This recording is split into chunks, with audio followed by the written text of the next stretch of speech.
Hi viewers, you are listening the Alpha King's Untold Stories, romantic audiobooks that will make your heart race and you will enjoy it a lot. Don't forget to subscribe for more enchanting love tales. Chapter 1. The rain over the Silver Ridge territory wasn't just weather, it was a punishment. It hammered down on the corrugated tin roofs of the Omega quarters with a sound like 1,000 angry fists. Usually, that noise drowned out everything, but tonight it wasn't loud enough to cover the sound of breaking glass. Elara Vance pressed her back against the cold concrete wall of the communal laundry room, her entire body a shield for the small, trembling child tucked behind her. She was only 24, but her eyes, they held the weariness of a lifetime. Her once vibrant chestnut hair was matted and damp. "Please," she whispered, the word cracking in her throat like thin ice. "He's just a little boy. We didn't do anything wrong." Standing over her were two figures who had turned her existence into a waking nightmare. Darian, the Sector Beta, a man whose cruelty was as sharp as the silver pins on his uniform, and beside him, Lady Clarissa, her beauty as cold and polished as marble. Clarissa let out a laugh, a sound like shattering crystal. She examined her flawless manicure with feigned boredom. "You exist, Elara. That is what you did. You and that runt." She flicked her gaze toward the child hiding behind her legs. "You breathe the same air as the elite. It's an insult." Darian stepped forward, his heavy boot crunching down on the shattered pieces of the soap bottle he had just smashed. "The Alpha King is arriving early for the alignment ceremony. These quarters must be impeccable. And you, Elara, you and the boy are a stain." Elara's arm tightened around her son. Leo was small for his 4 years, with a mop of unruly dark hair and eyes that glowed with an unusual, impossible shade of amber in the dim light. "We'll leave," Elara pleaded, desperation making her voice thin. "We'll go to the outer cabins. You'll never see us again." "Oh, I won't see you," Darian sneered. In one swift motion, he grabbed the collar of her worn tunic and hauled her to her feet. "Mommy!" Leo cried out, small hands grasping for her leg. "Run, Leo!" Elara screamed, twisting in Darian's iron grip. "Run to the woods. Don't look back." Darian's hand swang through the air. The slap was a sickening, wet crack against the quiet room. Elara crumpled, the taste of copper flooding her mouth. "Grab the brat," Clarissa ordered, her voice dripping with disdain. "Lock him in the storage cellar. I don't want his pathetic whimpering disturbing my evening." But Leo was faster than they ever imagined. Small, wiry, and propelled by the sheer, terrified adrenaline of a child seeing his world shatter, he didn't run for the woods. He didn't run for the cellar. His wide amber eyes fixed on the slightly ajar service door, the forbidden passage that led to the main compound, to the place where the High Council was rumored to be in session. He darted under Clarissa's grasping fingers, his small sneakers squeaking on the wet linoleum. "Get back here, you little mutt!" Darian roared, dropping Elara to give chase. Elara lunged, her fingers closing around Darian's ankle with a strength born of pure despair. "Go, Leo, go!" Darian kicked her away, but that single second of delay was all Leo needed. He was a blur of motion, bursting through the door and into the torrential, freezing rain. The storm swallowed him whole, but he knew where he was running. He had heard the whispers. "The king is here. The king is in the great hall. The king protects." It was a fairy tale, a desperate, childish hope, and Leo ran toward it with everything he had. Chapter 2. The storm hit Leo like a wall of ice. His thin, oversized t-shirt was soaked through in an instant, clinging to his small frame as the wind howled around him. He couldn't see more than 5 feet ahead. The world had dissolved into a gray, roaring chaos of rain and shadow. But he ran. His lungs burned raw and sharp with every gasping breath. Thick, sucking mud pulled at his sneakers, threatening to steal them with every desperate step. Behind him, muffled by the downpour but growing closer, he could hear the heavy, pounding splashes of Darian's boots. "I'm going to skin you alive, boy," the beta's voice boomed, a monstrous promise carried on the thunder. He didn't look back. He couldn't. His entire world had narrowed to a pinpricks of golden light ahead, the windows of the great hall glowing like distant, defiant stars in the stormy night. He was a tiny, dark speck moving against the torrent, driven by a love so fierce it overrode all instinct for self-preservation. The guards at the main gate were huddled in their booth, cursing the weather, their attention turned inward. Leo was small enough and the night was dark enough. He slipped through a gap in the ornate iron fence like a ghost, his body scraping against cold, wet metal. Then came the marble steps. They rose before him, vast and slick, leading up to the mammoth oak doors of the hall. He scrambled up, slipping, falling, his knees scraping against the rough stone. Blood, warm and startling, mixed with the chill rain on his skin. He reached the doors, pressing his small, muddy hands against the dense, unforgiving wood. They were too heavy, he knew it. A sob of pure despair ripped from his throat. But then, a miracle. The doors were not fully sealed. Perhaps for air, or perhaps by fate's own design, they were slightly ajar. He threw his entire weight against the heavy wood, pushing with a strength he didn't know he possessed, fueled by terror and a single shining thought of his mother's face. The door groaned and swung inward. The transition was jarring, absolute. One moment he was in the chaotic, freezing, roaring darkness. The next, he stood in a realm of impossible stillness and warmth. Golden light from a dozen chandeliers washed over him. The air smelled of polished wood, beeswax, and a subtle, terrifying scent of pure, concentrated power. The room was full of people, dozens of men and women in exquisite formal attire, seated around a long mahogany table. They all turned. Conversations died mid-sentence. Glasses were frozen halfway to lips.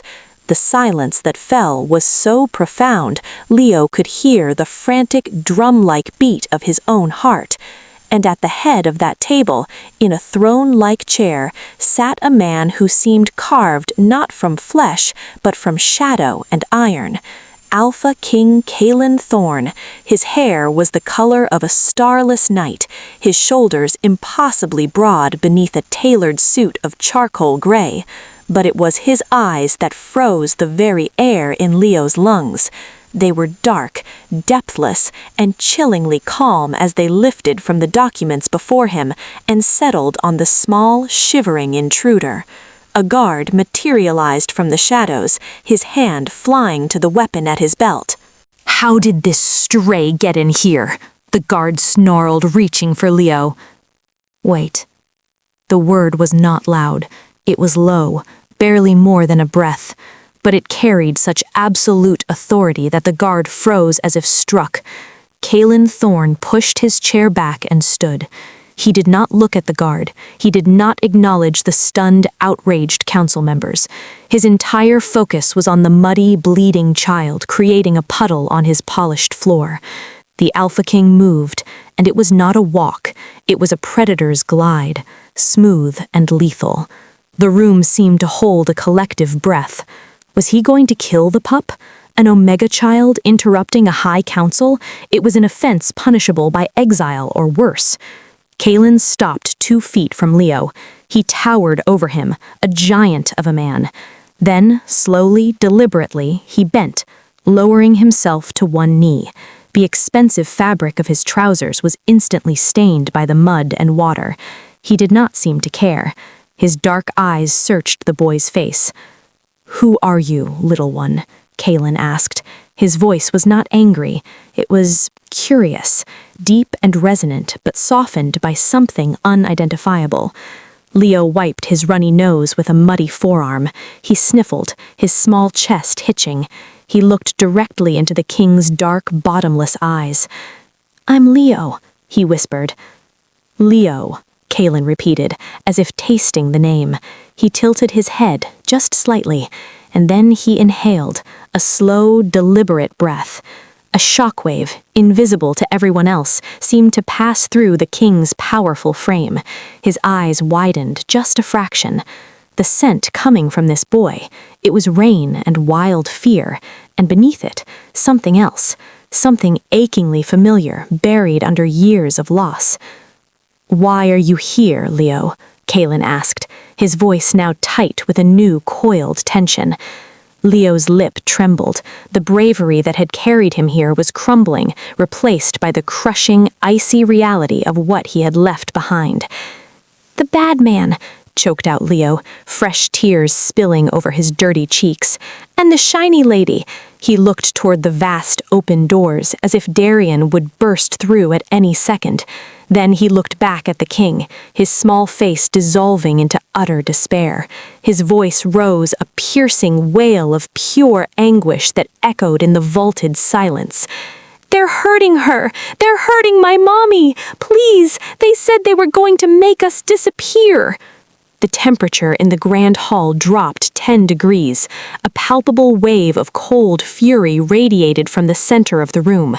Alpha King Kalen Thorne rose to his full, imposing height. When he turned to face his council, his eyes were no longer dark. They were glowing with a violent, luminous crimson. Chapter 3. The air in the great hall crackled, thick with a tension so sharp it felt like breathing in glass. Alpha King Kalen Thorne's command, when it came, it was not a shout.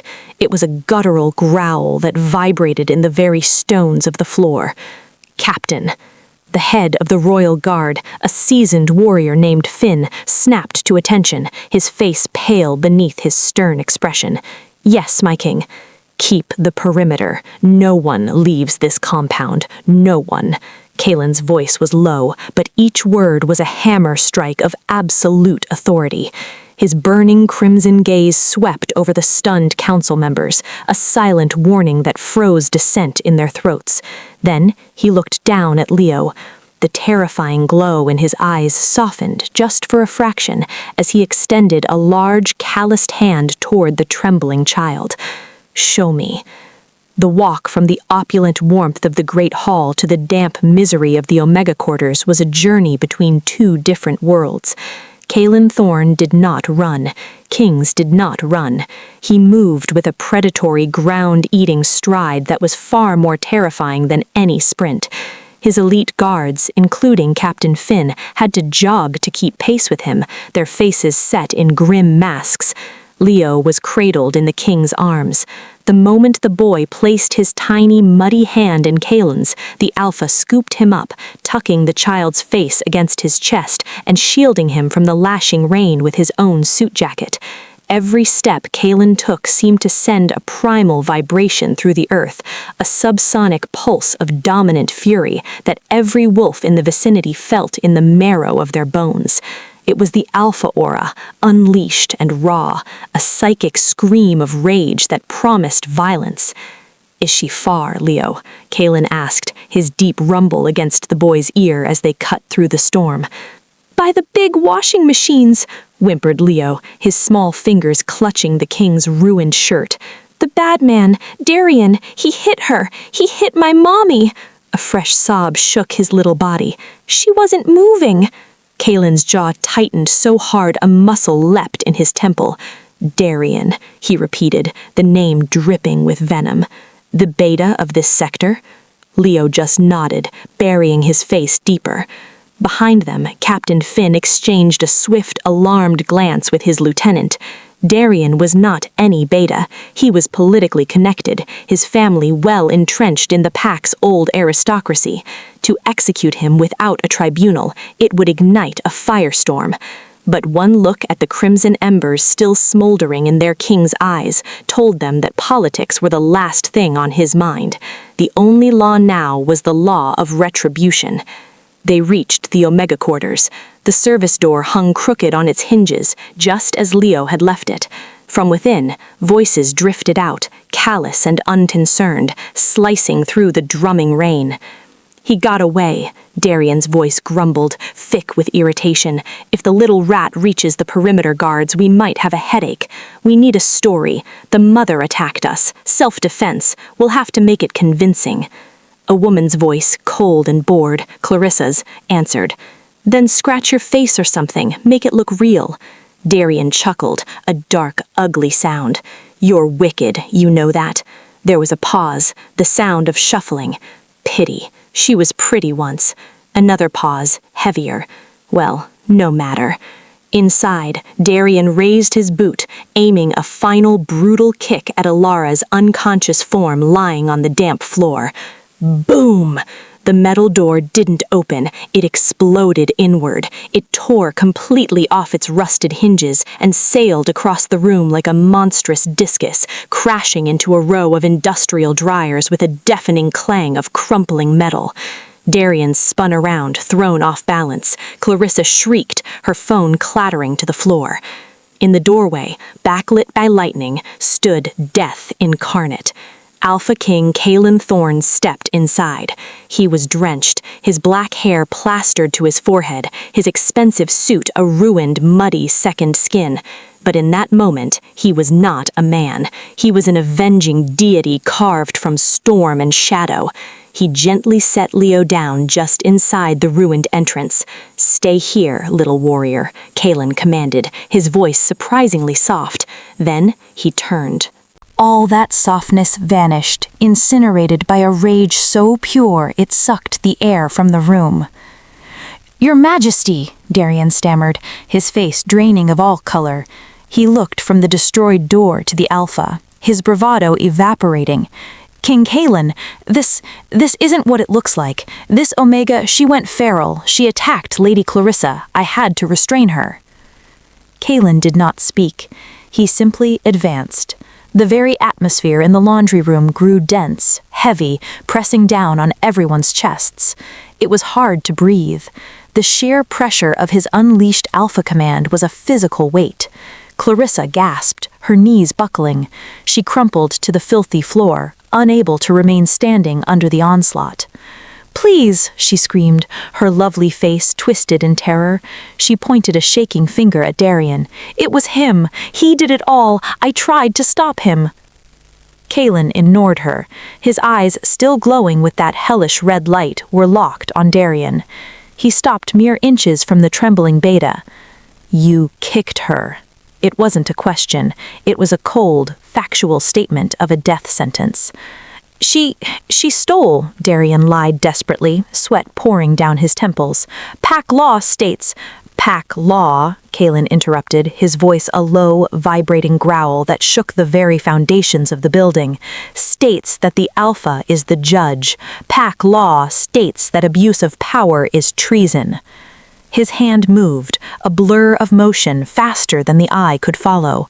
It closed around Darien's throat and lifted the beta clear off the ground. Darien's legs kicked uselessly in the air, his hands clawing at the iron grip that held him.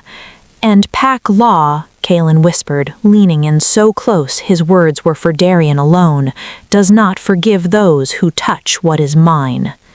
The word hung in the air, final and absolute. Mine. Then, with a contemptuous flick of his wrist, Kalen threw Darien across the room. The beta's body smashed into a towering shelf stocked with cleaning supplies. Bottles of bleach and detergent rained down on him, shattering and soaking him in acrid chemicals. He groaned, a wet, pained sound, and tried to push himself up. Kalen was already there. He placed a single, heavy boot on Darien's chest, pinning him to the wet, soapy floor. The Alpha looked down, his red eyes devoid of all mercy. But then, as if remembering something far more important, he turned his back on the groaning Beta. All his focus shifted to the still figure on the floor. He crossed the room in 2 strides and dropped to his knees beside her, disregarding the filthy water. His large, powerful hands, which had just moments before dealt out violence, now hovered over her, trembling with a different kind of intensity. He gently brushed the matted, wet hair away from her face. Her cheek was a grotesque mosaic of purple and blue swelling. Her lip was split and crested with blood. But beneath the brutal bruising, beneath the grime and the years of hardship, he saw her. His breath caught in his throat. Elara, he breathed, the name a prayer and a curse wrapped into one. It had been 5 years, 5 long, empty years since he woke up in a sun-drenched hotel room in Paris, the scent of her still on the sheets, and found nothing but a cold, cruel note. This was fun, but I don't do forever. He had torn the world apart looking for her. He had bankrupted investigators, declared wars on rival packs for hints of her whereabouts, and drowned his sorrow in a bottomless well of rage. And all this time, she had been here, in his own territory, living as a nameless omega in the shadows of his own palace. A low, wounded sound escaped him. Elara groaned, her eyelids fluttering. She winced, a shudder of pain racking her body. "Leo," she rasped, her voice a broken thread of sound. "Leo, run!" "He's safe," Kaelin choked out, a lump of raw emotion blocking his throat. "He's safe, Elara. I have him." Her eyes opened. They were hazy, clouded with pain and confusion. She blinked, trying to clear her vision, to focus on the man leaning over her. The face above her was one from her most cherished dreams and most terrible nightmares. Her breath hitched, her bruised lips parted. "Kaelin?" she whispered, the name a disbelieving sigh. He couldn't speak. He simply gathered her into his arms, pulling her battered body against his chest with infinite care, as if she were made of the most fragile glass. "I'm here," he finally managed, his voice rough with unshed tears. "I've got you. I'm here." From the doorway, Leo broke free from his frozen fear and ran to them, throwing his small arms around his mother's legs. "Mommy, the king came. He threw the bad man like a toy." Elara flinched, her eyes flying wide open as full consciousness and its attendant terror returned. She tried to push against Kaelin's chest, a weak, frantic movement. "No, no, you can't be here. You have to go. They'll kill you. They'll kill him." "Who?" Kaelin demanded, his brow furrowing in fury and confusion. "Who will kill me? I am the king." "You don't understand," Elara cried, her tears cutting clean tracks through the dirt on her face. She looked from Leo's hopeful expression back to Kaelin with a terrifying, desperate intensity. She grabbed a fist of his ruined shirt. "Clarissa, she knows. She knows about Paris. She knows everything." Kaelin froze. Slowly, he turned his head to look at the woman still cowering in the corner. Clarissa met his gaze. Her fear was still there, but beneath it, now that she was cornered, a glint of malicious triumph sparked in her eyes. She knew she was caught, but she had one last poisonous card to play. "She's right, my king," Clarissa spat, her voice trembling but laced with venom. "I know exactly who that bastard boy is. I know about your little fling, and if the Council of Elders finds out you fathered a child with a wolfless omega—" She let the sentence hang, a sinister smile touching her lips. "Your reign is over. The purity laws are clear. The throne would be forfeit."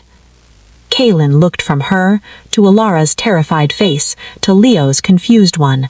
A strange calm settled over his features, colder and more dangerous than any rage. He stood up, lifting Elara gently into his arms, holding her close. He looked at Clarissa with the indifference one might show a speck of dust.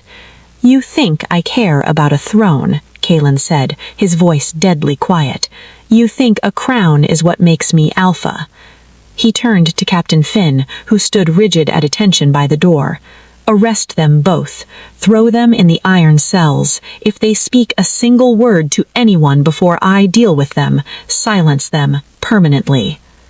Then he looked down at Elara, who had buried her face in his shoulder, her body shaking with silent sobs. "We are going home," he declared, his voice leaving no room for argument. "But Kaelin, you can't," Elara sobbed. "The pack, the laws." "Then the laws," he said, his voice firm as steel, "will change." He looked at Leo, who was staring up at him with a mixture of awe and hero worship. And in that small face, Kaelin finally saw it, the undeniable truth he had been too blind with rage to notice before. The shape of the nose, the stubborn set of the jaw, his own eyes reflected in amber. His heart stopped, then roared back to life with a thunderous, painful beat. He looked back at Elad, his own eyes shimmering with a storm of emotions. "We have a lot to talk about," he whispered, his voice thick, "starting with why you stole 5 years of my son's life from me." Chapter 4. The ride to the royal palace was a journey through a silent, suffocating storm. Inside the Alpha King's armored SUV, a cocoon of black leather and impenetrable tinted glass, the air was thick with words unspoken, with a past screaming to be heard. Elara sat huddled in the far corner of the spacious back seat, her body curled in on itself. She refused to look at Kaelin, her gaze locked instead on Leo, who had finally succumbed to exhaustion in her lap. Her hand, bruised, trembling, stroked the boy's damp hair in a repetitive, soothing rhythm. It was the only movement in the tense stillness. He's here. He's alive. He's breathing. Kaelin sat opposite her, a statue of contained fury and anguish. He didn't speak. He barely seemed to breathe. Every muscle in his body was coiled tight, a spring loaded with 5 years of pent-up rage and a new savage protectiveness. Each time the vehicle jolted over a rough patch of road, and Elara winced in pain, a low, involuntary growl rumbled in his chest. His wolf, a primal presence in his mind, snarled and paced, demanding blood for the hurt done to their mate, to their pup. The SUV finally slowed, its tires crunching on the pristine gravel of the palace drive. These were not mere gates they approached. They were 30-foot-tall masterpieces of wrought iron, guarded by the elite, silver-clad sentinels of the Royal Guard. Normally, every vehicle was meticulously checked. Tonight, seeing the Alpha's personal transport, the gates swung open without a moment's hesitation, a silent acknowledgement of the emergency radiating from the car. As the vehicle glided to a stop before the grand illuminated entrance, Kaelin finally broke the silence. His voice was gravelly, scraped raw from the storm and the strain of holding back a beast. "Dr. Alden is waiting in the East Wing infirmary," he said, his eyes fixed on the palace doors. "He is the most skilled trauma surgeon in the territory. He is also discreet." Elara didn't look up. Her voice was flat, resigned, a sound that hurt Kaelin more than any scream. "We can't afford a royal physician." The words landed like physical blows. The sheer heartbreaking resignation in her tone, the assumption that she was still a beggar, he was still a distant king, and a transaction was required, shattered something inside him. "Elara," he said, her name a plea, "look at me." She hesitated, then slowly, reluctantly lifted her eyes. In the passing glow of the external lights, illuminated the horrific swelling on her cheekbone, the dark split in her lip. In that moment, Kaelin felt his own heart fracture, a clean, painful break.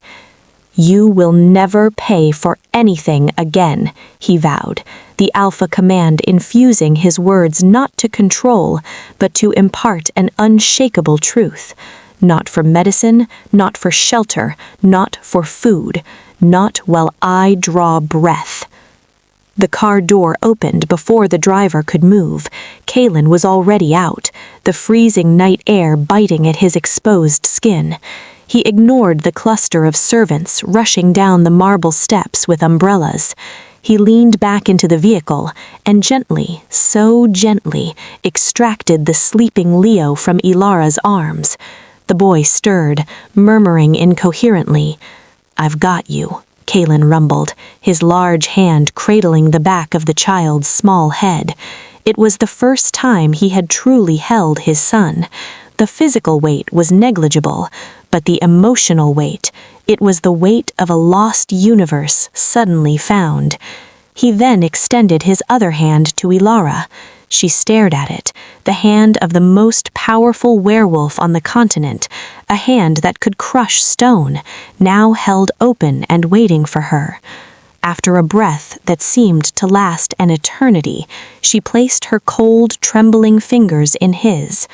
As she stepped out, her legs, weakened by adrenaline crash and injury, buckled.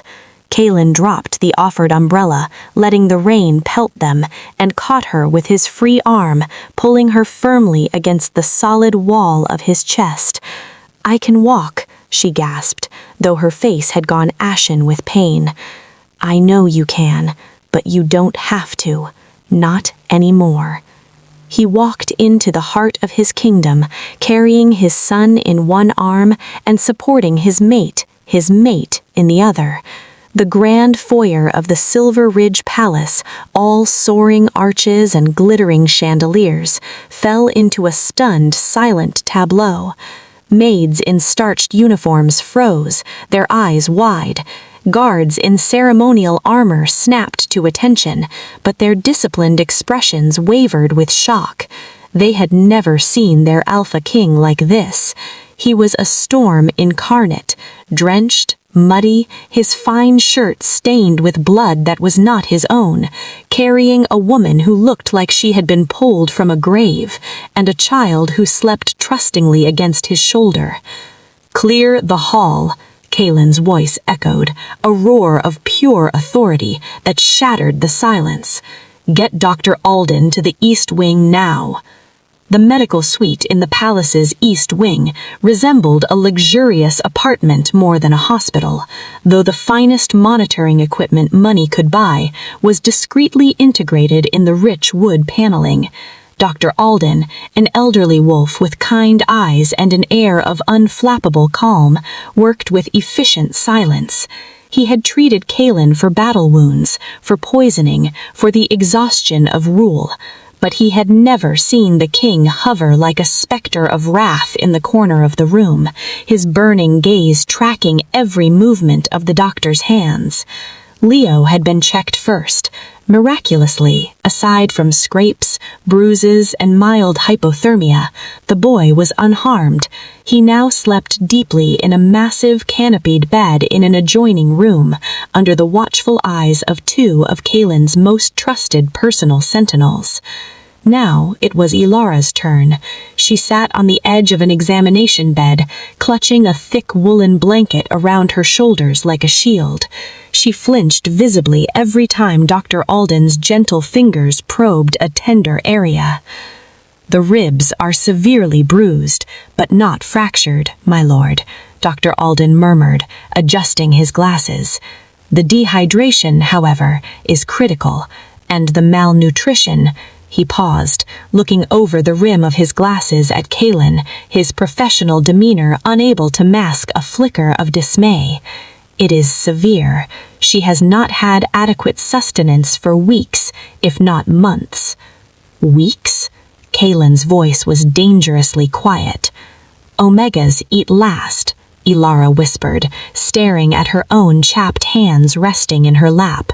Her voice held no self-pity, just a grim, accepted fact. Darian? Kalen snarled the name. He was in charge of sector provisioning? He sold the surplus, Elara said flatly, finally looking up, though not at Kalen. Her eyes were fixed on a distant, painful memory. To traders from the neighboring packs. He said Omegas didn't need premium meat, that gruel was enough. Kaelin turned away sharply, striding to the floor-to-ceiling window that looked out over the storm-lashed gardens. He needed to focus on the chaotic weather outside, because if he looked at her, at the terrifying fragility of her wrists, at the hollows beneath her collarbones, he would turn around, march down to the dungeons, and rend Darien apart with his bare hands. And he needed to be here, now. "I need to examine your back, Miss Vance," Dr. Alden said gently. "You were favoring your left side quite noticeably when you walked in." Elara froze. Her eyes wide and suddenly fearful, darted to Kaelin's broad, tense back by the window. "No," she stammered, her voice rising in panic. "It's fine, just a bruise from the fall." Kaelin's voice came from the window, not a command, but a plea. "Let him help you." "It's nothing," she insisted, her fingers turning white where they gripped the blanket. Dr. Alden waited, his hands raised in a peaceful, non-threatening gesture. "I cannot treat what I cannot see, my dear." A battle warred in Elara's eyes, shame, fear, a lifetime of hiding. Finally, with trembling fingers that seemed to move of their own accord, she lowered the blanket and slowly pulled up the back of the simple medical gown they had given her. The silence that descended upon the room was heavier than any that had come before. It was a silence of horror, of dawning, sickening comprehension. It wasn't a bruise. Running diagonally across her back from her right shoulder blade down to her left hip was a scar, but not the clean line of a surgical scar or the ragged mark of an accident. This was old, thick, and viciously jagged. It was a ropey, raised ridge of tissue, the kind left by a weapon designed not just to wound, but to torture, the kind left by a silver-tipped lash. A weapon banned in Silver Ridge for a generation. Kaelin had turned. He stood utterly still, staring at the marred skin that told a story of agony he had never known. The world tilted, the opulent room swimming before his eyes. He recognized the pattern. He knew of only one family who still kept and used such barbaric weapons. Who? The word was torn from him, a whisper scraped from a raw throat. Elara yanked the gown down, scrambling to cover herself again, as if hiding the evidence could erase the truth. She wrapped the blanket tightly around her shoulders, becoming a small, shivering bundle of shame. "It doesn't matter," she whispered, her voice breaking. Kaelin crossed the room in 2 strides. He didn't grab her. He knelt before her, between her knees, caging her in with the sheer, overwhelming force of his presence, forcing her to look at him. His eyes, usually so controlled, swirled with a tempest of gold and crimson. "Elara," his voice trembling with the effort to remain calm. "That is a silver burn. It takes months to heal without proper care. You were pregnant, or you had just given birth." The realization was a knife to his gut. "Who did that to you?" Tears spilled over her lashes, tracing paths through the lingering grime on her face. "Please, Kaelin, don't ask." "Was it Darien?" "No." "Then who?" His control was fraying, his voice gaining a desperate, ragged edge. She bit her lip, reopening the split, a fresh bead of crimson appearing. When she spoke, it was so quiet he had to lean in to hear. "It was the price," she whispered, the words filled with a bottomless sorrow. "The price for keeping Leo hidden, the price for refusing to give him up to the state orphanage when they came for him." Kaelin closed his eyes. A single hot tear escaped, tracking through the dust and rain on his own cheek. The mighty Alpha King, the unchallenged ruler of thousands, knelt on the cold floor and wept. He wept for the agony he had endured in silence. He wept for the 5 years he had spent in oblivious luxury while she fought and bled in the shadows. He wept for the sheer, breathtaking, indomitable courage of the woman before him. He had thought, in his arrogance, that he was rescuing a damsel in distress. He realized now, with humbling clarity, that he was in the presence of a warrior whose strength made his own seem hollow. "You took a silver lash," he choked out, his forehead coming to rest gently against her knee. "To keep our son?" Her hand, small and cold, came to rest tentatively on his hair. "I would have taken a bullet," she said simply, as if stating the most obvious fact in the world. "I would have taken 100. Chapter 5. 3 hours later, the storm had finally spent its fury, leaving behind a heavy, damp silence that settled over the palace grounds like a blanket. In the Alpha King's private chambers, a sprawling suite of dark mahogany, deep velvet, and the warm dancing light of a massive fireplace, Elara sat perched on the very edge of an immense 4-porter bed. She felt like an imposter in a museum. She had showered. The grime of the Omega quarters, the scent of fear and cheap soap, had been washed away by water that never ran cold, and lavender-scented oils that smelled like a dream. She was drowning in one of Kaelin's simple black shirts. The soft cotton swallowed her slender frame, the hem brushing her mid-thigh. It smelled overwhelmingly of him, cedarwood, winter rain, and the clean, potent scent of raw, restrained power. The aroma was as intoxicating as it was terrifying. In the center of the vast bed, Leo was asleep, truly asleep, not the fitful, fearful doze of the hunted, but the deep, boneless slumber of a child who finally felt safe. He was sprawled like a starfish, one hand tucked under his cheek, wrapped in a duvet so fine and thick it probably cost more than Elara had seen in years. Kaelin stood by the fireplace, pouring a measure of amber liquid into a crystal glass. He had shed his suit jacket and tie.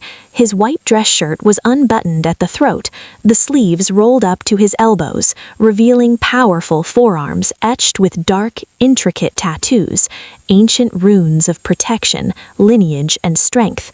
The firelight danced over them, making the symbols seem alive. He walked to the bed and held the glass out to her.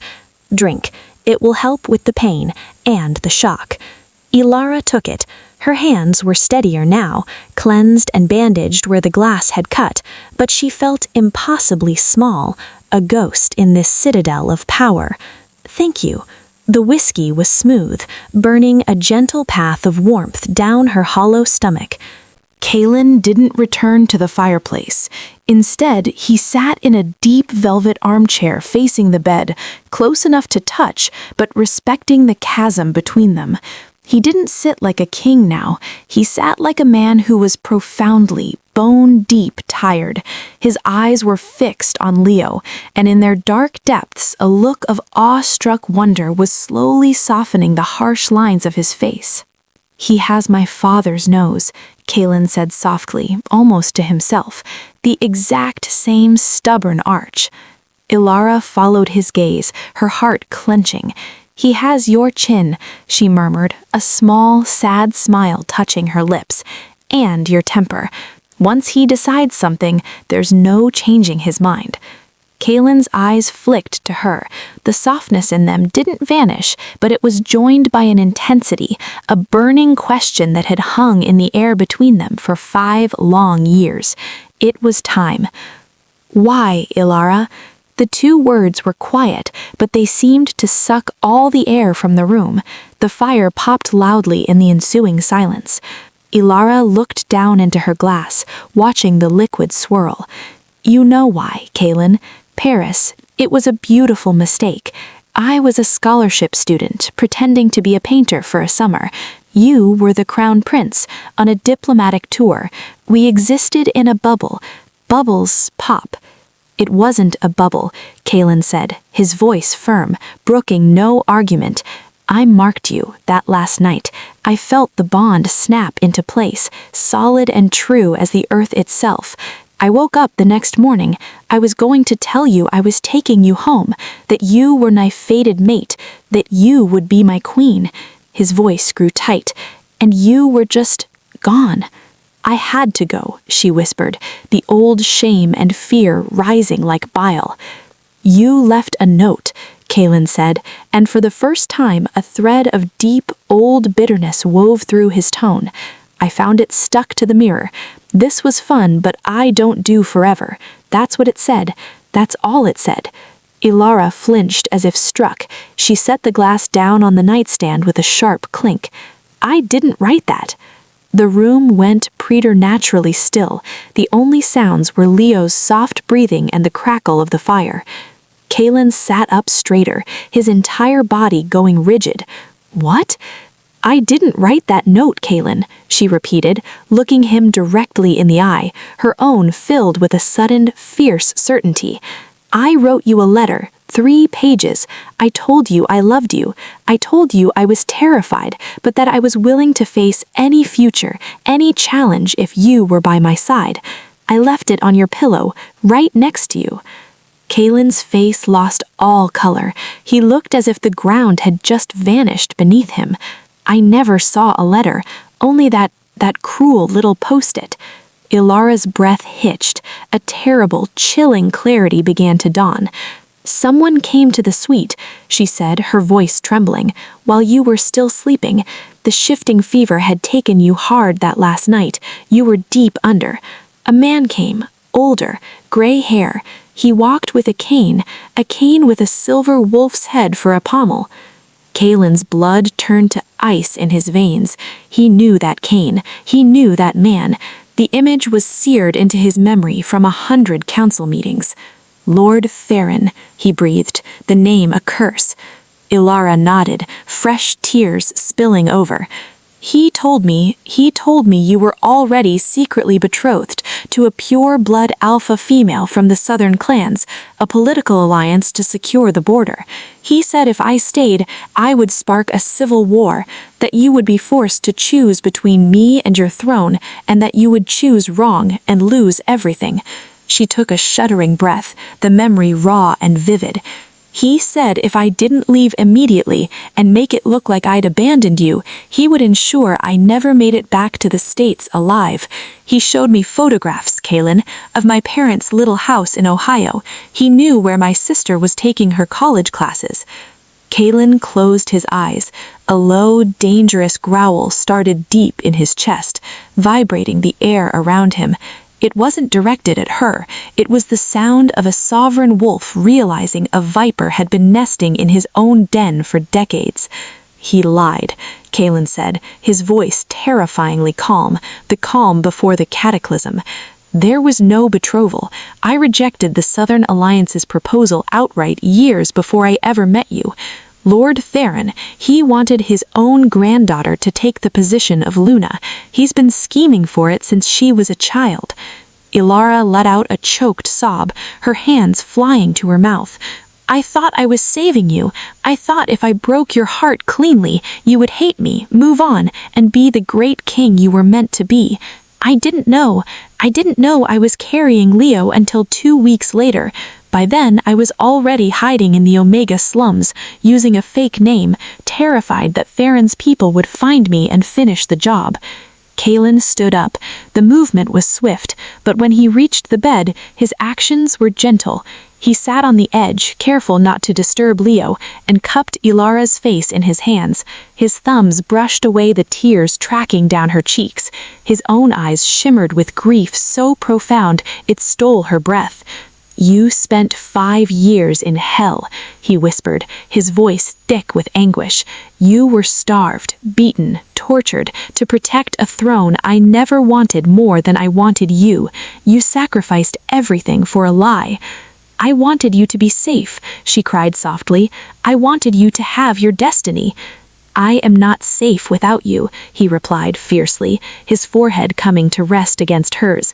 The contact was electric, something dormant and bruised, something they had both thought severed, flared to life between them.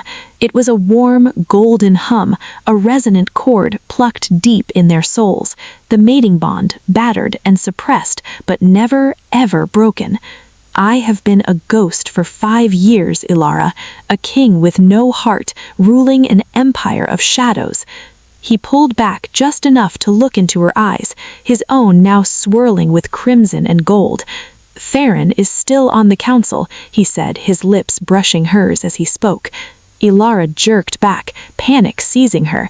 He saw him? Kaelin, we have to run. We have to leave tonight. He'll have Leo killed. If he knows there's an heir who is half human, born outside of a sanctioned union, he'll cite the ancient purity laws. He'll convene the elders and demand Leo's execution to cleanse the line. Let him try, Kaelin said. He stood up, and as he did, he seemed to grow, his shadow stretching and swallowing the light in the room. The air pressure dropped sharply.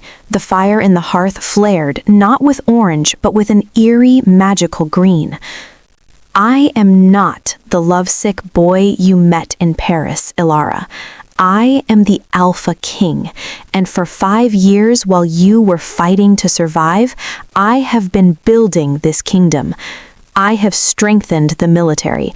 I have gathered secrets and blackmail on every single elder who sits on that council, Theron most of all. He looked down at his sleeping son, then back at his mate, his expression turning ruthless, predatory. He thinks he is playing a game of chess. He doesn't realize he just knocked over the board. He walked to the heavy oak door of the bedroom and turned the lock with a definitive click. Then he turned back to her, his eyes unwavering. "Sleep," he commanded, but it was layered with a promise. "Tomorrow, the sun will rise, and when it does, I am going to call an emergency session of the Council of Elders." His eyes glowed with that hellish red light once more. "And I am going to formally introduce them to my son, my heir." "They will reject him, Kaelin. They will try to destroy him." "Then I will burn their archaic laws to ash," Kaelin vowed, his voice dropping to a whisper that was more frightening than any shout. "And I will write new ones in their blood." Elara looked at him, at this man who was both her greatest love and her most terrifying nightmare, and for the first time in 5 years, the fear that had been her constant companion didn't flare. It was smothered by something older, more primal. The absolute, terrifying safety of being claimed by a monster who was entirely on her side. She lay down, curling her body around Leo, pulling the duvet over them both. "Kaelin?" "Yes?" "Don't sleep in the chair." He hesitated, a flicker of uncertainty crossing his face. Then, wordlessly, he unbuttoned his shirt the rest of the way, discarded it, and climbed into the vast bed on the other side of Leo. The boy, sensing the new source of warmth and security, stirred. In his sleep, he rolled over and flung a small arm across Kaelin's chest. Kaelin froze, utterly still. Then, slowly, as if handling the most precious treasure, he relaxed. His arm came up and around, enveloping both Elara and Leo in a protective circle. For this one night, in the heart of the enemy's stronghold, they were safe. But outside, beyond the heavy velvet curtains, messengers were already flying on silent paws through the damp forests. Ravens would be taking wing at first light. The war for the soul of the Silver Ridge Pack had just been declared. Chapter 6. Morning did not break over the Silver Ridge Palace.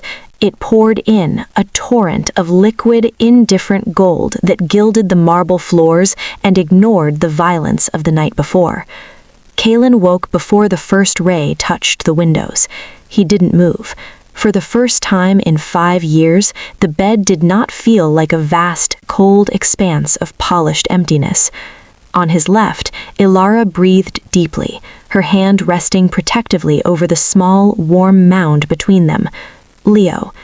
The boy was already awake. Kaelin could sense it in the change of his breathing, in the subtle tension in the tiny body.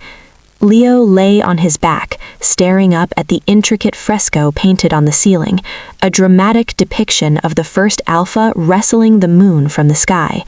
He didn't make a sound, but his wide amber eyes darted around, absorbing the impossible luxury, the sheer scale of a room bigger than the entire Omega quarters he'd known. Kaelin shifted slightly, propping himself up on one elbow. "Good morning," he whispered, his voice rough with sleep. Leo flinched, his survival instincts from the gutter kicking in before recognition dawned. He turned his head slowly. "Are you really the king?" His voice was barely a breath. "I am," Kaelin said softly. "Do you eat people?" Kaelin blinked. Then a low, genuine rumble of a chuckle escaped his chest, a sound so unfamiliar it felt strange to his own ears. "No, Leo, I don't eat people. I protect them." Leo considered this with the grave seriousness of a 4-year-old philosopher. He reached out a small, tentative finger and poked the dark tattoo of a compass rose on Kaelin's forearm. "Darian said, 'The king is a monster.' He said you have teeth as big as kitchen knives." Kaelin's face hardened for a fraction of a second, a flash of pure murderous intent, before he forced it to soften again. "Darian was a liar," he said carefully. "But," he offered a small conspiratorial smile, "I do have teeth. Would you like to see?" Leo nodded, his eyes going even wider. Kaelin let his canines extend, just slightly, not the full, fearsome shift of an enraged alpha, but enough, sharp, pronounced points that were unmistakably not human, a quiet proof of the power that lay beneath the skin.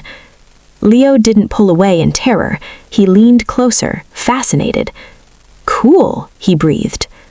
A sharp, rhythmic knock on the heavy bedroom door shattered the fragile moment. It wasn't a polite request for entry.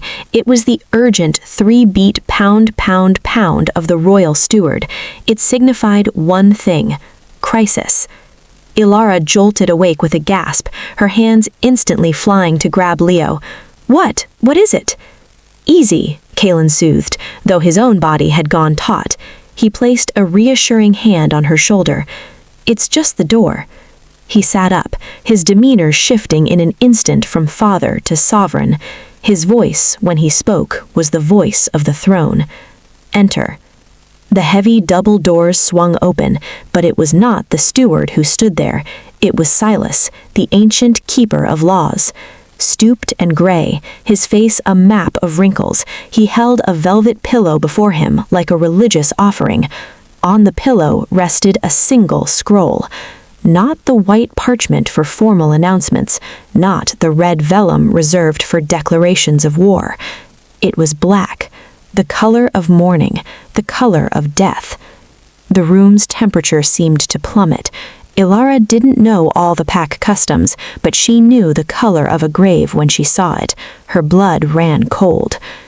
"Your Majesty," Silas intoned, his voice trembling. He did not look at Elara or the child. His eyes remained fixed on the floor, as if the sight of them was a contamination. "A summons from the Council of Elders, invoked by Lord Theron under the ancient rites of challenge." Kaelin swung his legs out of bed, standing tall in nothing but his sleep pants, radiating a fury that made the old man shrink back. He snatched the scroll from the pillow, breaking the black wax seal with a savage snap of his wrist. He read the flowing script in silence. His jaw clenched so tight the muscles in his neck stood out like cords. "What does it say?" Elara whispered, clutching the duvet to her chest, her knuckles white. Kaelin crumpled the thick parchment in his fist. The sound was like crushing bones. Kaelin crumpled the thick parchment in his fist.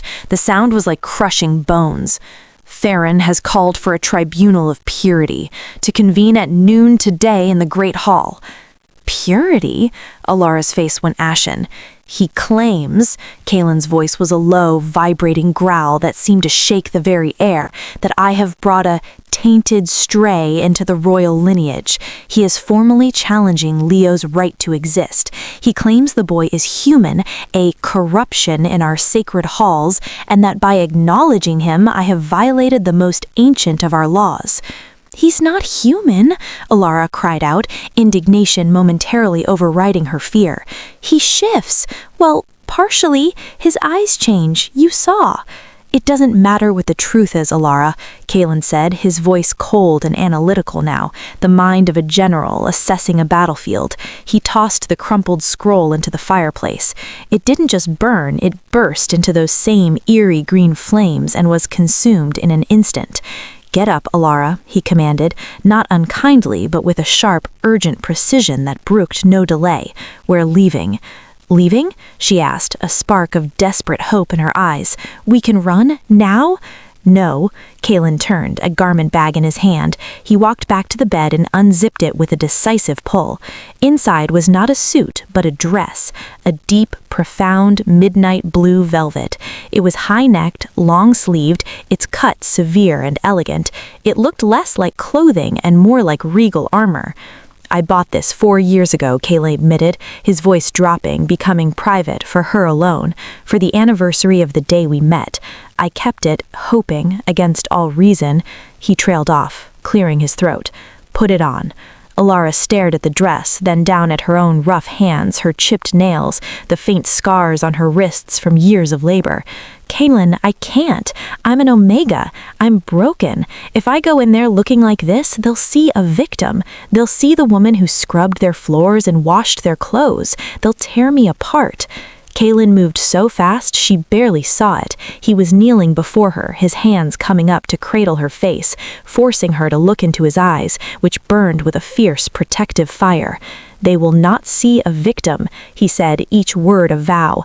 They will see the mother of the heir. They will see the woman who survived 5 years in the dark to protect her cub.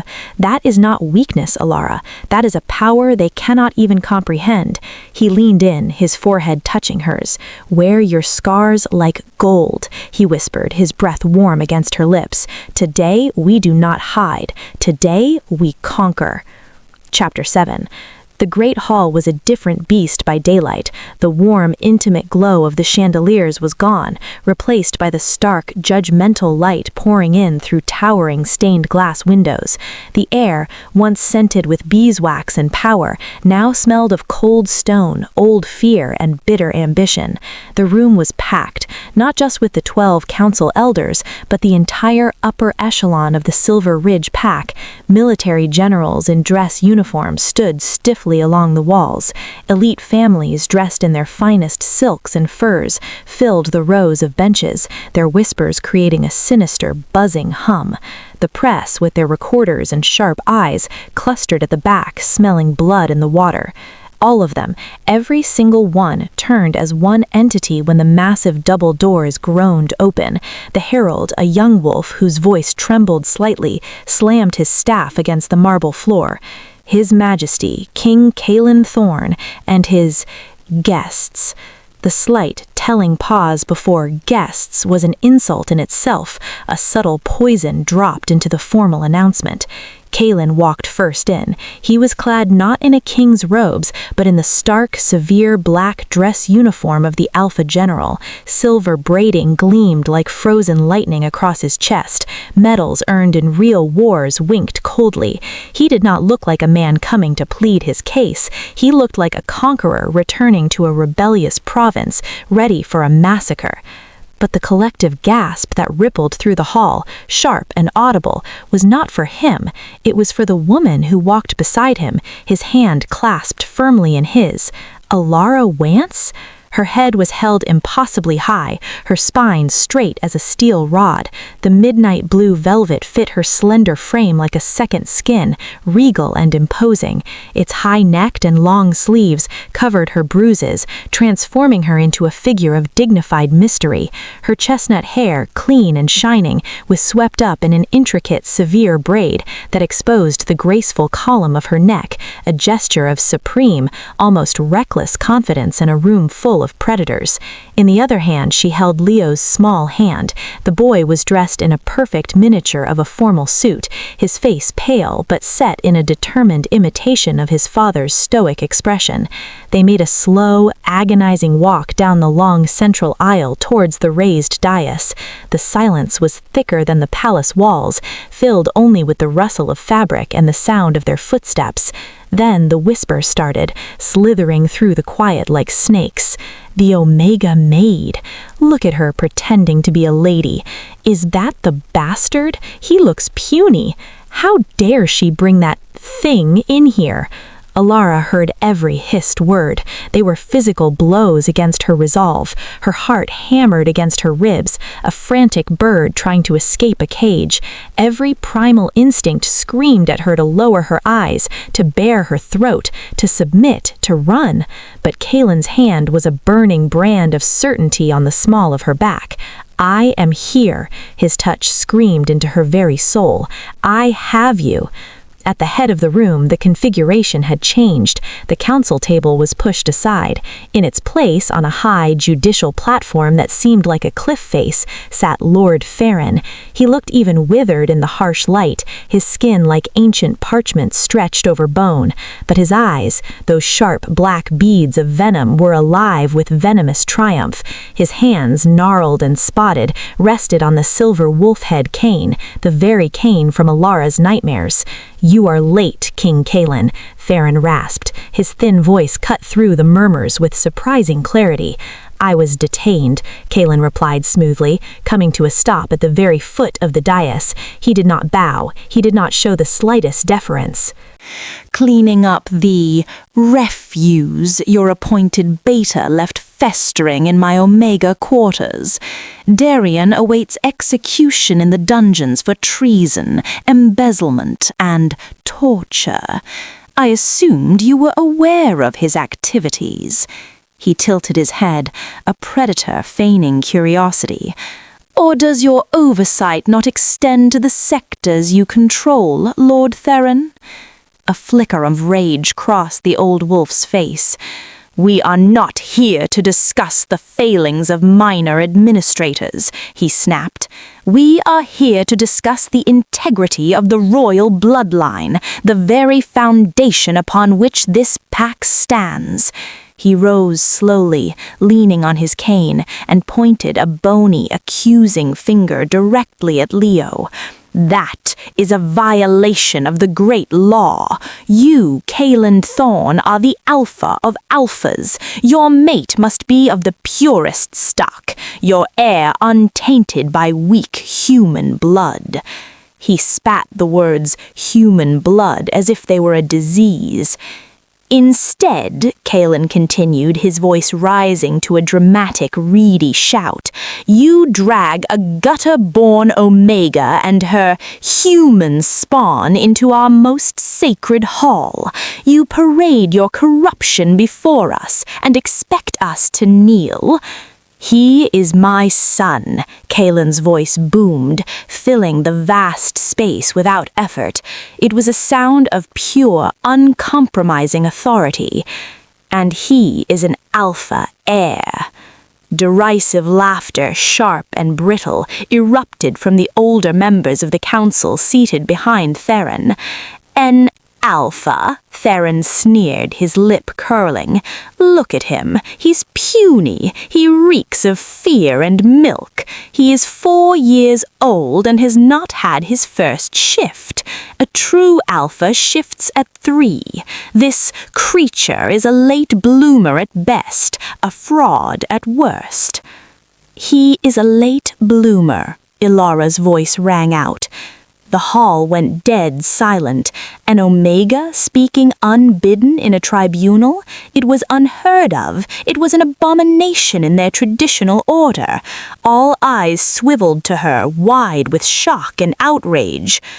Theron looked down at her as if she were an insect that had dared to speak. "The bedding warmer finds her voice," he drawled, his tone dripping with mockery. "How quaint." Kaelin took a half-step forward, a low, warning growl building in his chest, but Elara squeezed his arm, stopping him. She let go of his hand and took a single deliberate step forward, placing herself between the platform and her family. She was alone on the open floor. "I am Elara Vance," she declared, her voice shaking at first, but gaining strength with every syllable, ringing clear to the rafters. "My father died shielding the late King Thorn, your own brother, Lord Theron. My mother died healing your wounded soldiers in the field hospitals." A wave of startled murmurs broke out. The Vance Pack, their sacrifice was legendary, a cornerstone of Pack history, though the name had been thought extinct. "My blood," she continued, her voice hardening into steel, "is not pure by your narrow standards, then let it be impure, for it is blood that was spilled into the soil of this kingdom to protect it. It is the blood of loyalty and sacrifice, not of politics and poison." She turned slightly, placing a protective hand on Leo's shoulder. The boy stood a little straighter under her touch. "As for my son, he is Kaelin Thorne's heir. His blood is the future of Silver Ridge." "Pretty words from a pretty face," Theron scoffed, though he looked unsettled by the reference to her lineage. "Words do not prove lineage. Law requires proof.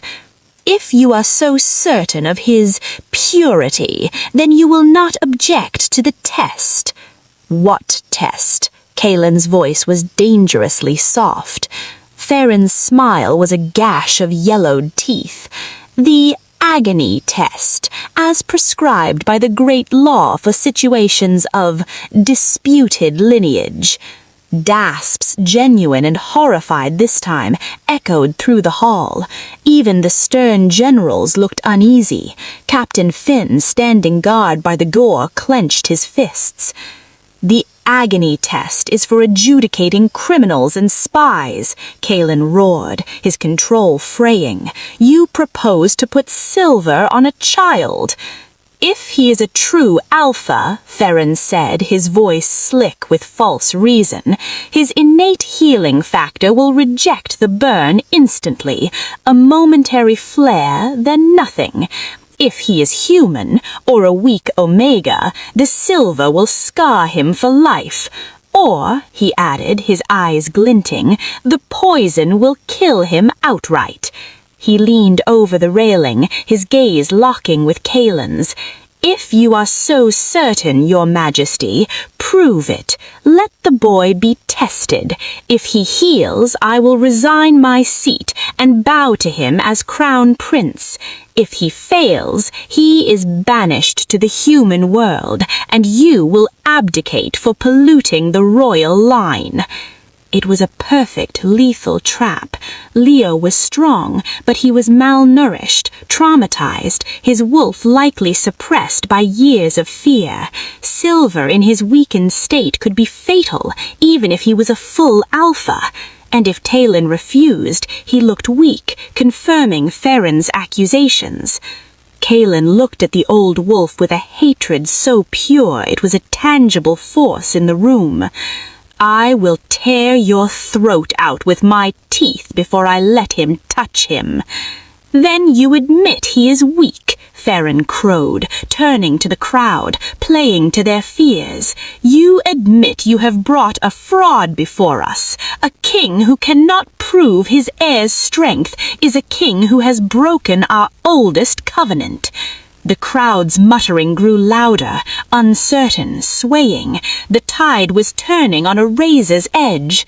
Suddenly, a small figure detached from Elara's side. Leo let go of his mother's hand. He didn't run to her. He didn't hide behind Kaelin. He walked forward, alone, into the very center of the vast open floor. He stopped and looked up at the old man on the high platform. He was so small, a solitary figure against the sea of hostile faces. "Leono!" Elara cried, reaching for him. "Wait," Kaelin said, his voice a sharp command. He grabbed her wrist, holding her back. His eyes were fixed on his son. He felt it, a shift in the air, a gathering pressure, like the moment before a lightning strike. Leo looked at Lord Farron, his small face serious. "You're the bad man," he stated, his child's voice clear in the hall. "I am the High Elder, you impudent whelp," Farron spat, contemptuous. "You made my mummy cry," and his voice changed. It wasn't a whine, it was flat, cold. It held a resonance that didn't belong to a child. Leo closed his eyes, his small fists clenched at his sides. The air in the great hall began to vibrate. It started as a low hum, a tremor in the stone floor. The crystals in the chandeliers above began to shiver, tinkling together in a frantic, discordant melody. The water in the glasses on the council table rippled, concentric circles spreading from the center. Kaelin felt it first, a surge of power so raw, so primal, it made the hair on his arms stand on end. It wasn't the scent of a pup, it was the scent of ozone, of a gathering storm, of dominance unchained. "Stop him!" Farron shrieked, sensing the change, his arrogance morphing into panic. "Seize the brat! He's using some human trick!" 2 guards from the side of the hall, following the order of the highest elder present, rushed forward. Leo's eyes snapped open. They were no longer amber. They were gold, molten, luminous, terrifying gold, burning with an inner fire. He looked at the 2 charging guards, and he did not scream. He commanded, "Sit!" The word was not loud, but it was not a sound made by vocal cords alone. It was an alpha command of such shocking, undiluted purity that it bypassed the ears and went straight to the wolf in every heart. It was the voice of primordial authority, the voice that had first called the moon to heal. The effect was instantaneous, absolute. The 2 guards didn't just stop. Their bodies obeyed the primal directive before their minds could process it. Their legs collapsed beneath them. They dropped to their knees on the hard marble, then folded forward, foreheads touching the floor in a posture of complete, involuntary submission. A wave of flinches went through the crowd. People in the front rows recoiled as if struck by a physical force. Even Kaelin felt the tug deep in his butt, the instinctive urge to bow to this power. He fought it, standing tall, but his heart was hammering with a wild, triumphant ferocity. Silence. A stunned, absolute, reverberating silence. Leo panted, the fierce gold light fading slowly from his eyes, leaving them dazed and confused. He looked at his own small hands, bewildered by what he had just done. Kaelin walked forward. He moved to stand beside his son, placing a grounding hand on his shoulder. He looked up at Lord Farron, whose face was now the color of sour milk, his jaw slack with horror, and on Kaelin's face a slow, predatory smile began to spread. "He didn't just shift, Lord Farron," Kaelin announced, his voice ringing with vindication and icy triumph. "He used the voice, the pure, unformed voice, at 4 years old." He turned his gaze from the shattered elder to the entire council, to the packed hall, his eyes challenging every single wolf present. An alpha who can command the wolf without first shifting is not merely an alpha. He looked down at Leo, then back up, his declaration final and absolute. He is a true king, born not of arrangement, but of love and true power. He pointed a finger, steady as a spear, at the trembling figure on the platform. The boy has passed your test, and now, Elder, it is time for you to pay your wager. Chapter 8. The silence in the great hall was no longer just quiet. It was a void, a vacuum that sucked the air from every lung and left behind a ringing, deafening absence of sound. Hundreds of wolves, the most powerful beings in the territory, stared at the small boy in the miniature suit. He stood in the center of the floor, looking slightly dazed, a little frightened by the power that had just erupted from him. Lord Farron did not just sit back in his high chair, he collapsed into it, his body folding like a discarded puppet. The color had drained from his face, leaving it the ashen gray of a tombstone. The silver-headed cane slipped from his trembling fingers and clattered loudly down the steps of the dais, the sound shockingly violent in the stillness. That noise broke the spell. "Impossible!" Farron wheezed, his voice a thin, papery rasp. He clutched the arms of his chair, his knuckles white. "A trick! Sorcery! The mother! She's a witch! She's poisoned his mind!" Kalen laughed. It was a dark, rich, terrible sound that promised no mercy. He stepped forward, placing himself as a living shield between the council and his family. "You called for a test, Theron," Kalen said, his voice projecting effortlessly to the farthest corner. "You staked your position, your honor, and the ancient laws upon it. You said if he failed, I abdicate, but if he passed..."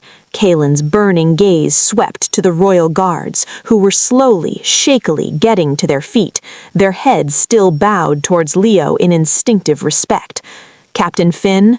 Captain Finn straightened, his face a mask of disciplined awe. He looked from his king to the broken elder on the platform. The choice was stark, and it was no choice at all.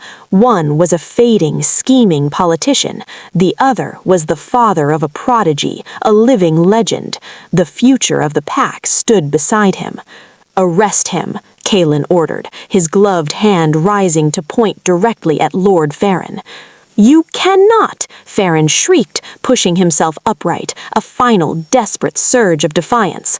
"I am the High Elder. I am the voice of history, the keeper of tradition. You are the traitor. You and your human whore." Elara flinched, but Kalen didn't even blink. His smile turned cruel, predatory. Elara's voice, cold and clear as a winter stream, cut through Farron's ravings. She walked forward to stand beside Kalen, a queen claiming her space. She pointed at the trembling old man, her finger steady. "You threatened to murder a pregnant woman. You forged a betrothal document. You used your authority to drive me into hiding, to live in squalor and fear. You orchestrated the torture of a new mother to steal her child." She paused, letting the horrors sink in. "That is not history, Lord Theron. That is not tradition. That is a crime." The murmurs in the crowd shifted. The tone changed from uncertainty to dawning outrage to horror. The story of the Vance Pack's sacrifice was legend. To hear that their last daughter had been treated thus, it soured the stomachs of even Theron's supporters. "Take him," Captain Finn barked, his decision made. Two guards, their earlier submission replaced with grim duty, moved up the steps of the dais. They seized Theron by his bony arms. "Unhand me! I am your elder! I will have your heads! My allies will rise! You will drown in your own blood!" Farron screamed, spittle flying, as they dragged him stumbling from the platform. His curses and promises echoed in the hall until the great doors thudded shut behind him, sealing his fate. The silence returned, heavier now, charged with a new kind of fear. Kaelin turned slowly to face the remaining 11 council elders. They were shifting in their seats, unable to meet his gaze, a nest of vipers suddenly exposed. They had all been complicit in their silence. At the very least, some had actively aided Theron's schemes. "Who else?" Kaelin asked, his voice deceptively soft, a whisper that carried like a shout. "Who else here questions my son's birthright? Who else believes my chosen mate is unworthy to stand by my side?"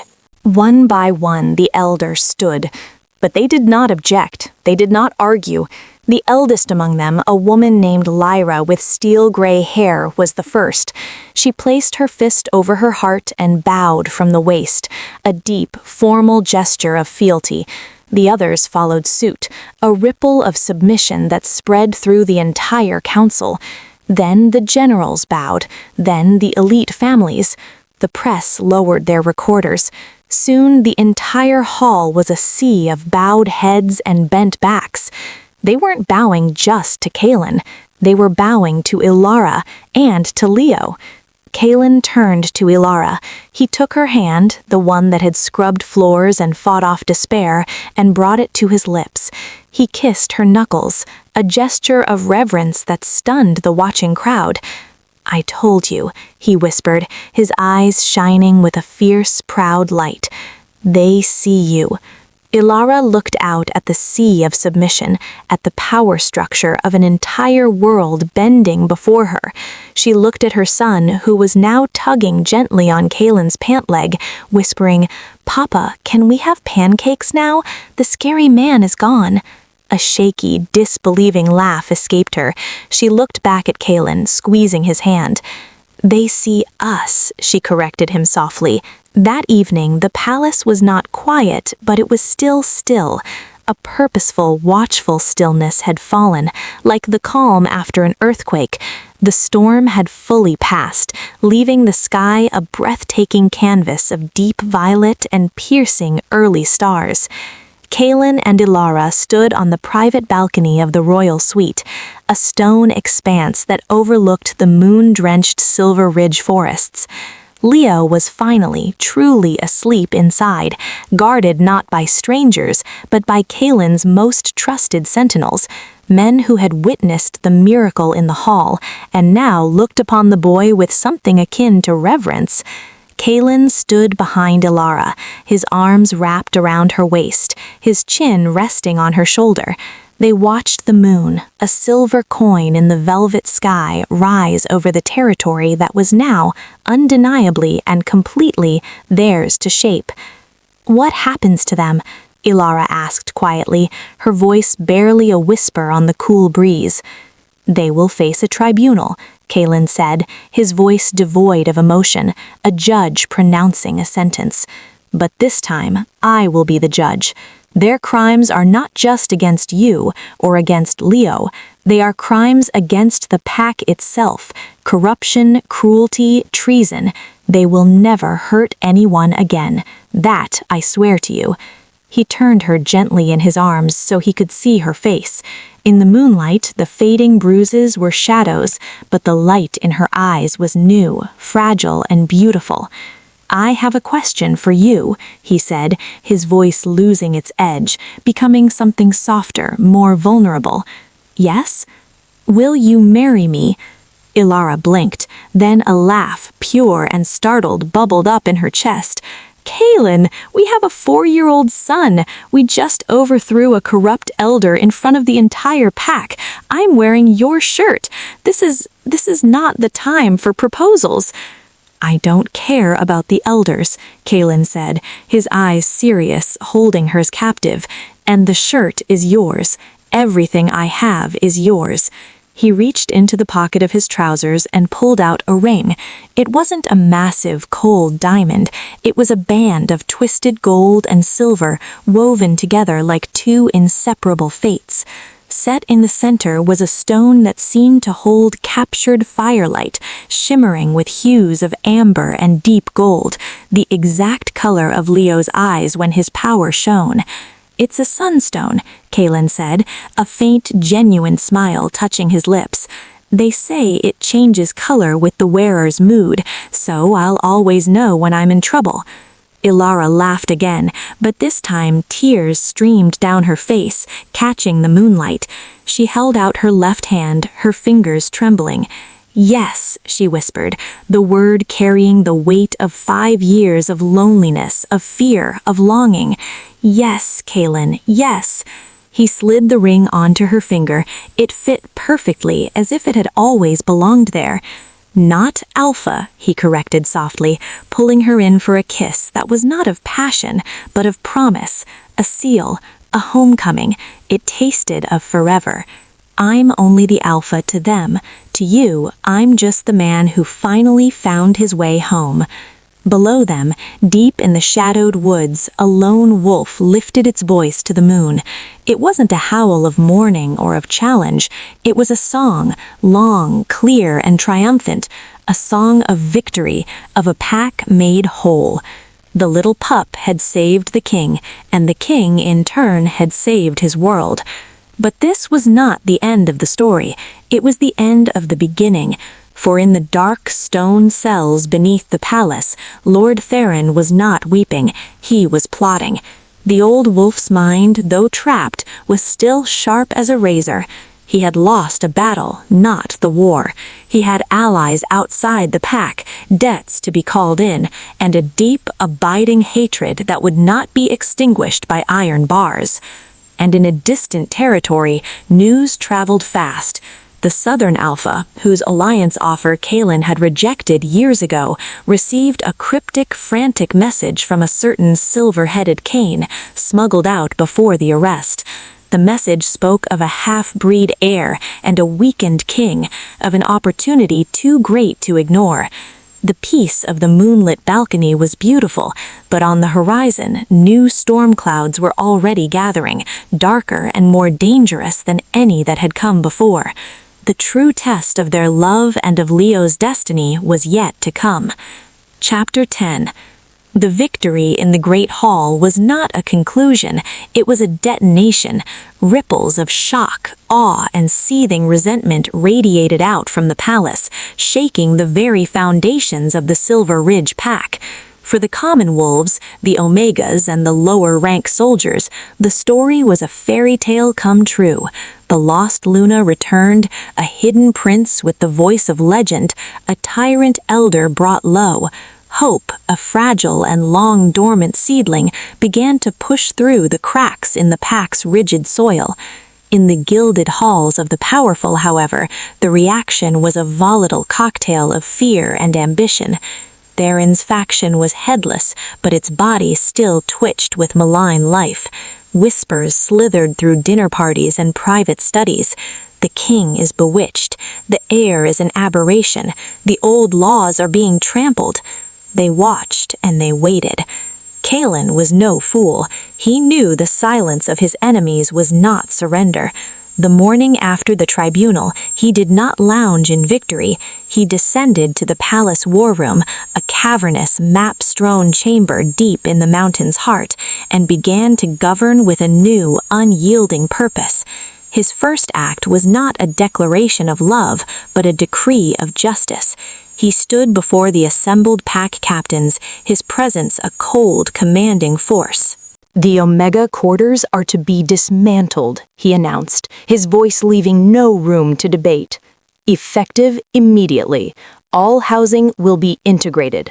Rationing is abolished. From this day forward, no wolf in Silver Ridge eats last. The sector betas are hereby stripped of their provisioning authority. A new council, with Omegas and mid-rank wolves represented, will oversee distribution." The orders were revolutionary, tearing down centuries of ingrained hierarchy. Some captains shifted uneasily, but none dared object. The fire in their alpha's eyes promised ruin for dissenters. His second act was more personal. He summoned the pack's archivists and historians. "Find everything," he commanded. "Every law, every precedent, pertaining to fated mates, to heirs born outside of political union, to the power of the true voice. I want the historical legitimacy of my family etched in stone and presented to the pack." While Kaelin fortified his kingdom from within, Elara faced her own battleground, the court. She was not naive. She knew the velvet gown and the king's ring were not a shield, they were a target. The noble she-wolves who had spent years vying for Kaelin's attention viewed her not as a rescued mate, but as a thief who had stolen their prize. Her first official introduction was a charity luncheon for pack widows. Elara arrived, dressed in a simple, elegant dress of dove gray, her only jewelry the sunstone ring. The conversation at the high table died as she approached. A stunning blonde she-wolf named Isolde, whose father was a wealthy Eastern alpha, examined Elara with icy, dismissive eyes. "How quaint," Isolde said, her voice sweet as poisoned honey. "I heard you were familiar with laundry. I do hope the palace linens meet your exacting standards." A titter ran through her companions. Elara felt her cheeks heat, old shame rising like a tide. But then she felt it, the warm hum of the bond, a steady pulse from Kaelin somewhere in the palace, a reminder of his strength flowing into hers. She met Isolde's gaze squarely. "I am familiar with many things, Lady Isolde," Elara replied, her voice calm, "including the cost of a yard of the silk you're wearing. It would feed an Omega family for a month. Perhaps instead of discussing linens, we could discuss reallocating some of the charity funds to actually preventing widowhood by ensuring our border patrols have proper armor and medical supplies." The table went silent.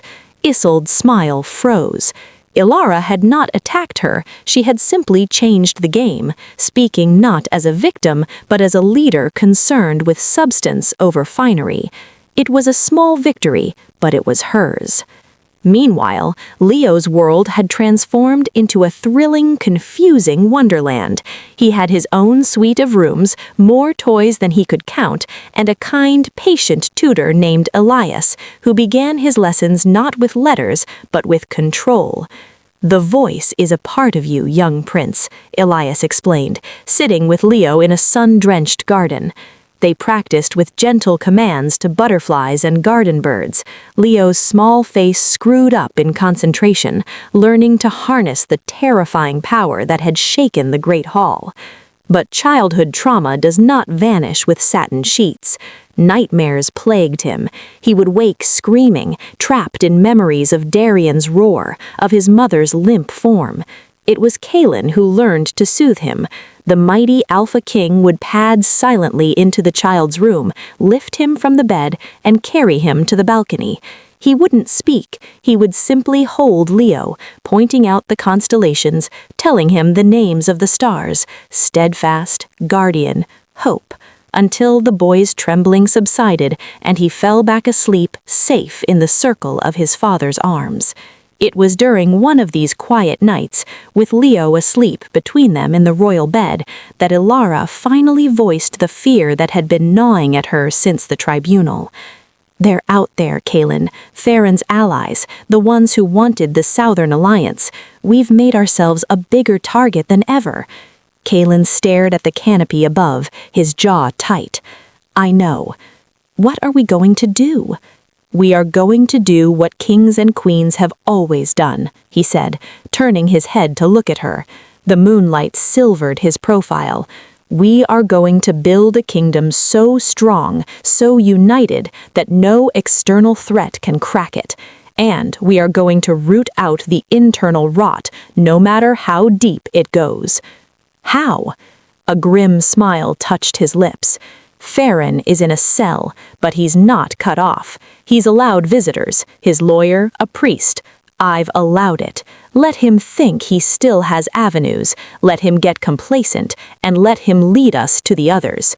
He was using Farron as bait. The realization sent a chill down Elara's spine, but also a fierce pride. Her mate was not just a warrior, he was a strategist. "And the Southern Alpha," she pressed. Kaelin's smile vanished. Lucien Blackfang is a pragmatist. He wanted an alliance through marriage because it was the easiest path to influence. Now he sees a different path. He will test us. He will probe our borders, our resolve. His arm tightened around her and Leo. He will find a wall of solid stone, and if he chooses to dash himself against it, that is his choice. The peace of the night felt thinner now, stretched over a framework of looming conflict. They had won their love, now they had to win the peace.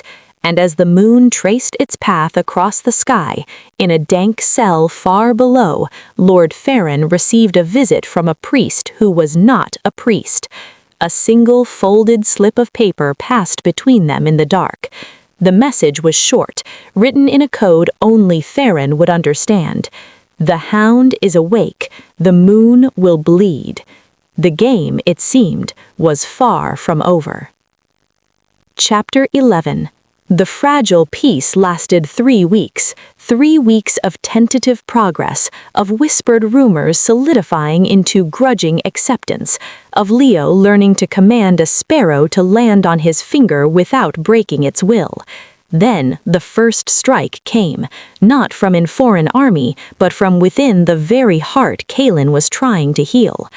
It began at the Eastern Granary, the largest food storage for the pack. A fire, not an accident. The scent of wolf-made accelerant was unmistakable to the investigators.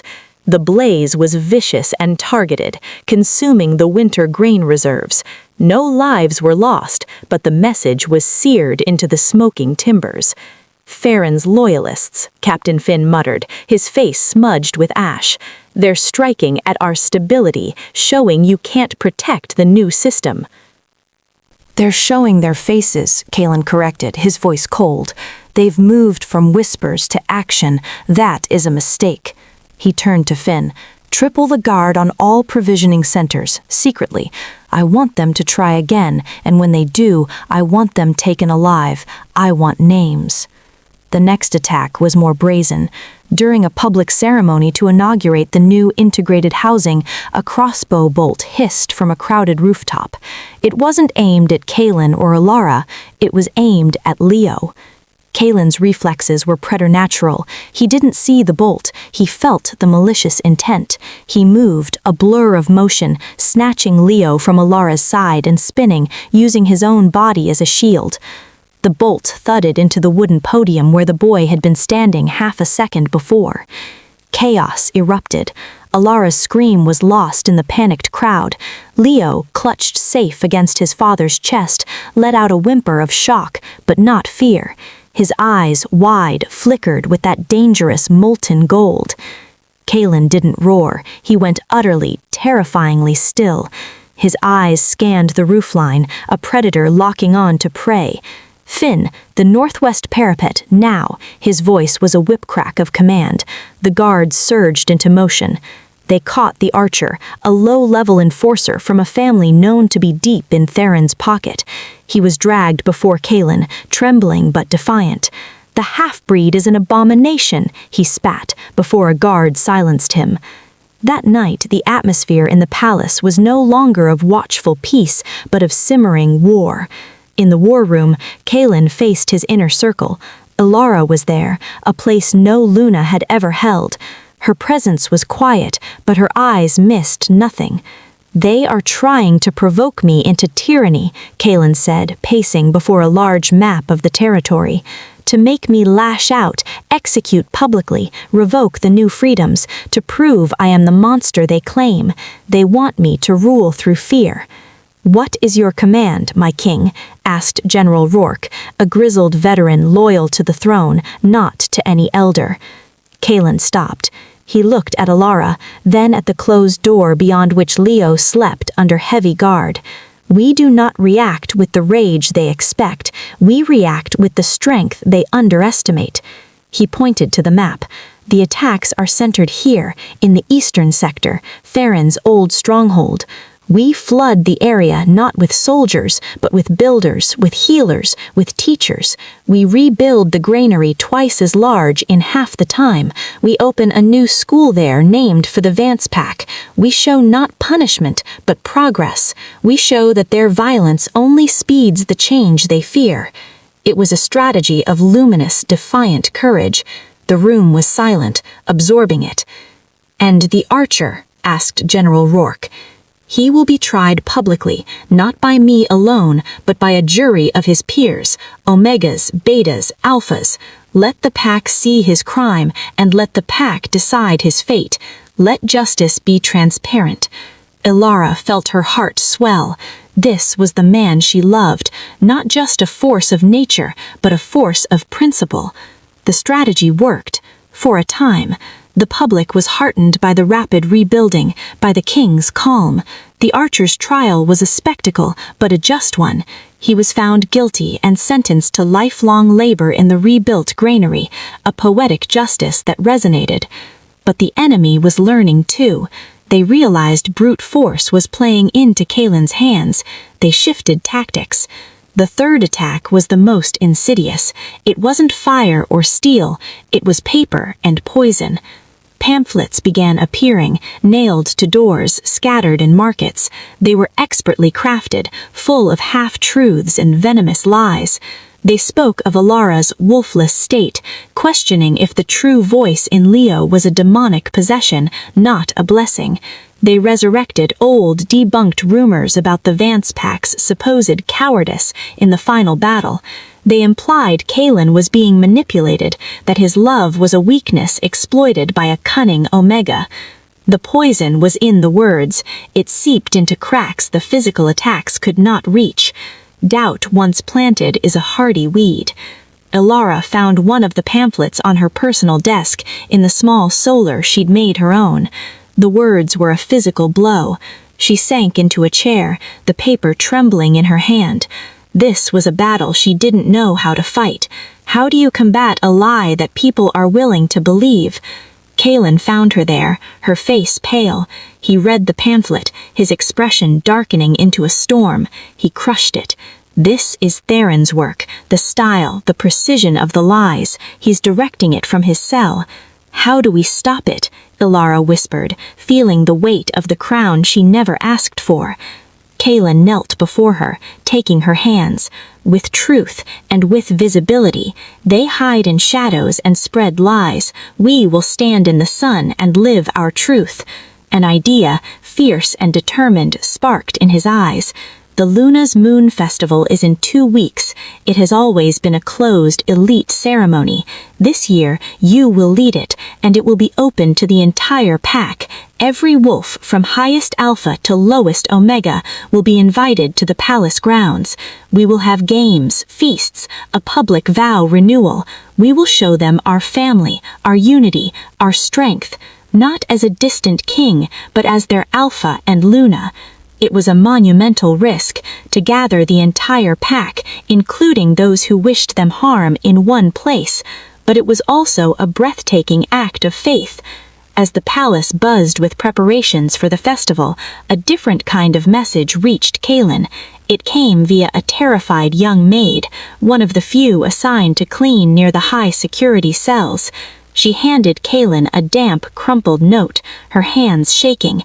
"A guard," he said, "gave me a silver coin and told me to give this only to you, or he'd kill my family." Kaelin unfolded the note. It was from the guard stationed outside Theron's cell. "My king, the priest who visits, he is no priest. He brings messages. Last night I heard a name through the grate, Blackfang. They speak of the festival. They call it the Gathering of the Lambs." Kaelin's blood ran cold. Lucian Blackfang, the Southern Alpha. Theron wasn't just sowing discord internally, he had opened the door to an external wolf. The festival wasn't just a risk, it was a trap, and he had just invited the entire pack into it. He looked at Elara, who was laughing with Leo in the garden, planning the children's races for the festival. He had built a pillar of light to drive out the shadows, and now the shadows were planning to use it as a pyre. The greatest battle for Silver Ridge was not on a distant border. It was coming to his doorstep in 2 weeks' time, disguised as a celebration. Chapter 12. The note in Kaelin's hand felt like a shard of ice, burning with cold fire. The gathering of the lambs. The words echoed in his mind, twisting the festive preparations around him into a sinister pantomime. He watched Elara and Leo through the window, their heads bent together over a sketch of the festival grounds, Leo pointing excitedly. A fierce, protective rage surged in him, so potent he had to grip the stone windowsill to keep from shifting right there. But he was no longer the impulsive prince of Paris. He was the Alpha King, and a king did not panic. He planned. He summoned Captain Finn and General Rourke to his private study, a room lined with books and weapons. He showed them the note. The color drained from Finn's face. "We cancel the festival, my king, immediately. We cite a security threat."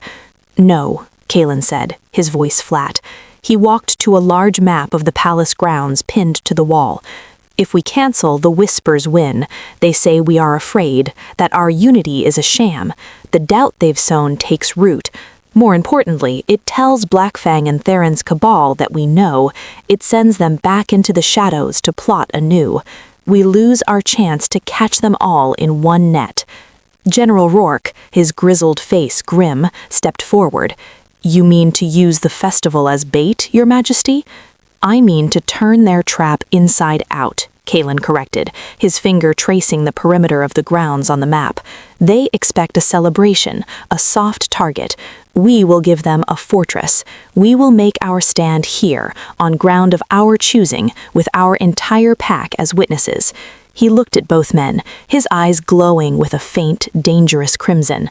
But not one word of this reaches the public. The festival proceeds with joy. The preparations continue with smiles. Only the three of us, and a select few you trust with your lives, will know the truth. We are not preparing for a party. We are preparing for a war in our own garden. The next 2 weeks were a masterpiece of duality. Publicly, the palace was a whirlwind of joyful chaos. Banners were hung, tables built, mountains of food prepared. Elara threw herself into the work, her natural empathy making her a surprisingly effective organizer. She moved among the staff and volunteers, not as a distant queen, but as a partner, her laughter and encouragement infectious. Leo was everywhere, a tiny foreman, helping to the great amusement of all. Privately, it was a different story. Kaelin's war room hummed day and night. Elite guards were quietly recalled from the borders and secreted around the palace in claim clothes. The armory was discreetly stocked at strategic points. Snipers, loyal to a man, were positioned on key rooftops with orders to watch the crowd, not the sky. Every servant, every entertainer hired for the festival was vetted by Finn's most paranoid operatives. Kaelin also made a solitary midnight visit to the deepest dungeon. He stood outside Lord Theron's cell, watching him through the iron bars. Theron looked up from his cot, his eyes gleaming in the torchlight.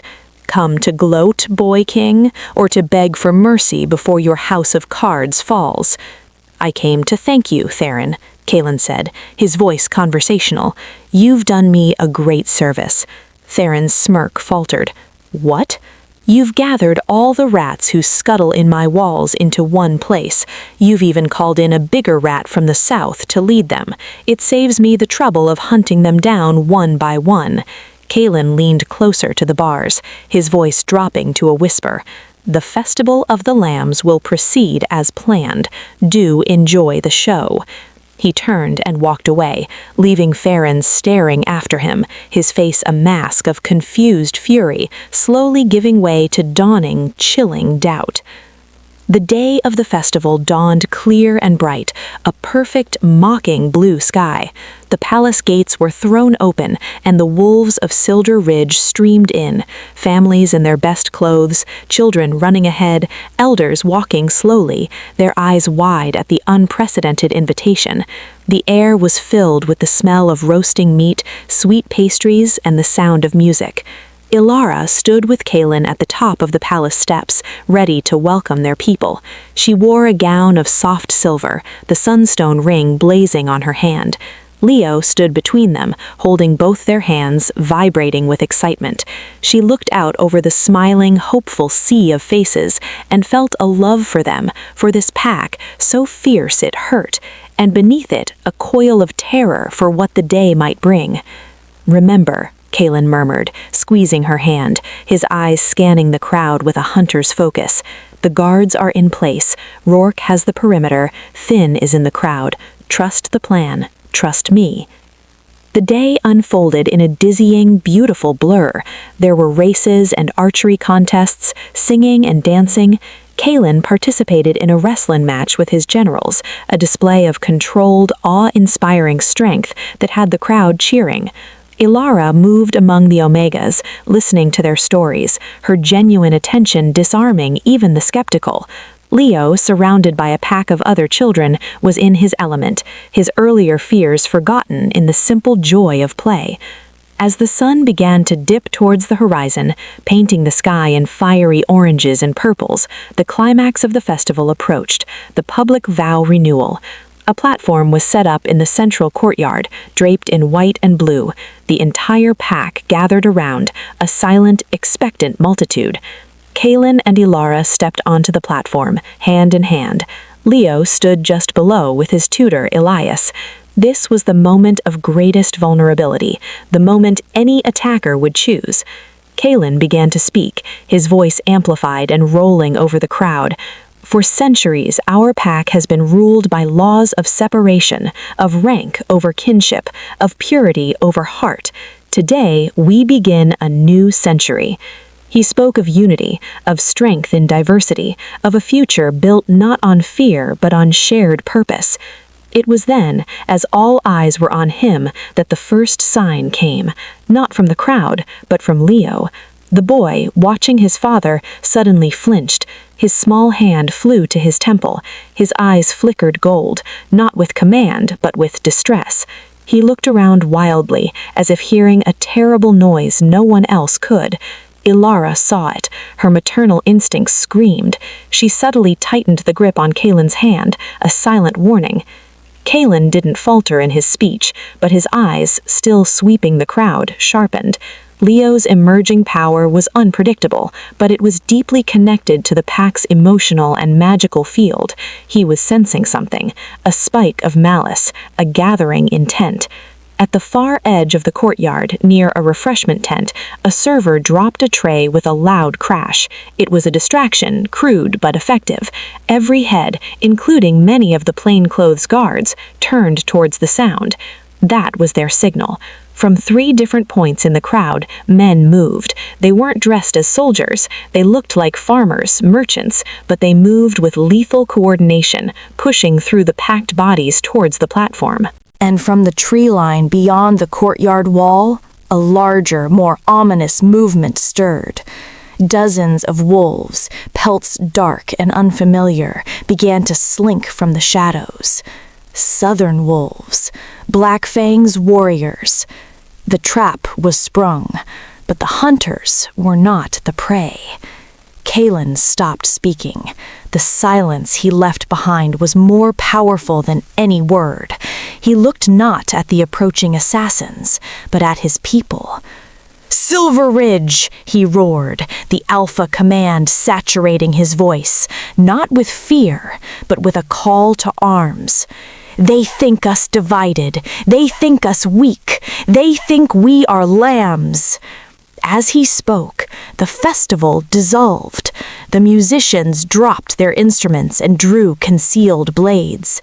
The servers threw off their aprons, revealing the armor beneath. The gates of the courtyard, which had been open, swung shut with a deafening boom, operated by hidden mechanisms. "Show them what we are!" Kaelin thundered. Chaos erupted, but it was a controlled, directed chaos. The would-be assassins found themselves surrounded not by panicking civilians, but by Kaelin's elite guard. The southern wolves rushing the wall were met by a hail of arrows from Rourke's hidden archers, and then by the ferocious countercharge of Silver Ridge warriors who had been waiting just inside the tree line. The festival was a stage, and the play was a masterpiece of defense. Kaelin shoved Elara behind him, his body shifting partially, claws and fearsome fangs extending. But before he could leap into the fray, a figure broke through the melee directly before the platform. It was not a southern wolf. It was Isolde, the beautiful, spiteful she-wolf from the luncheon. Her face was twisted with hatred, a silver dagger gleaming in her hand. She had been the inside contact, the high-born link to Theron's conspiracy. "The abomination ends today!" she screamed, lunging not at Kaelin, but past him, towards where Leo stood, frozen. Time seemed to slow. Elara moved without thought, a mother's fury overriding all training. She was not a warrior, but she was a Vance. She threw herself in front of Leo, facing the silver blade meant for her son. But the blade never landed. A small, furious roar, more potent than any sound a child should make, split the air. "No!" It was Leo. His eyes were pure, solid, blazing gold.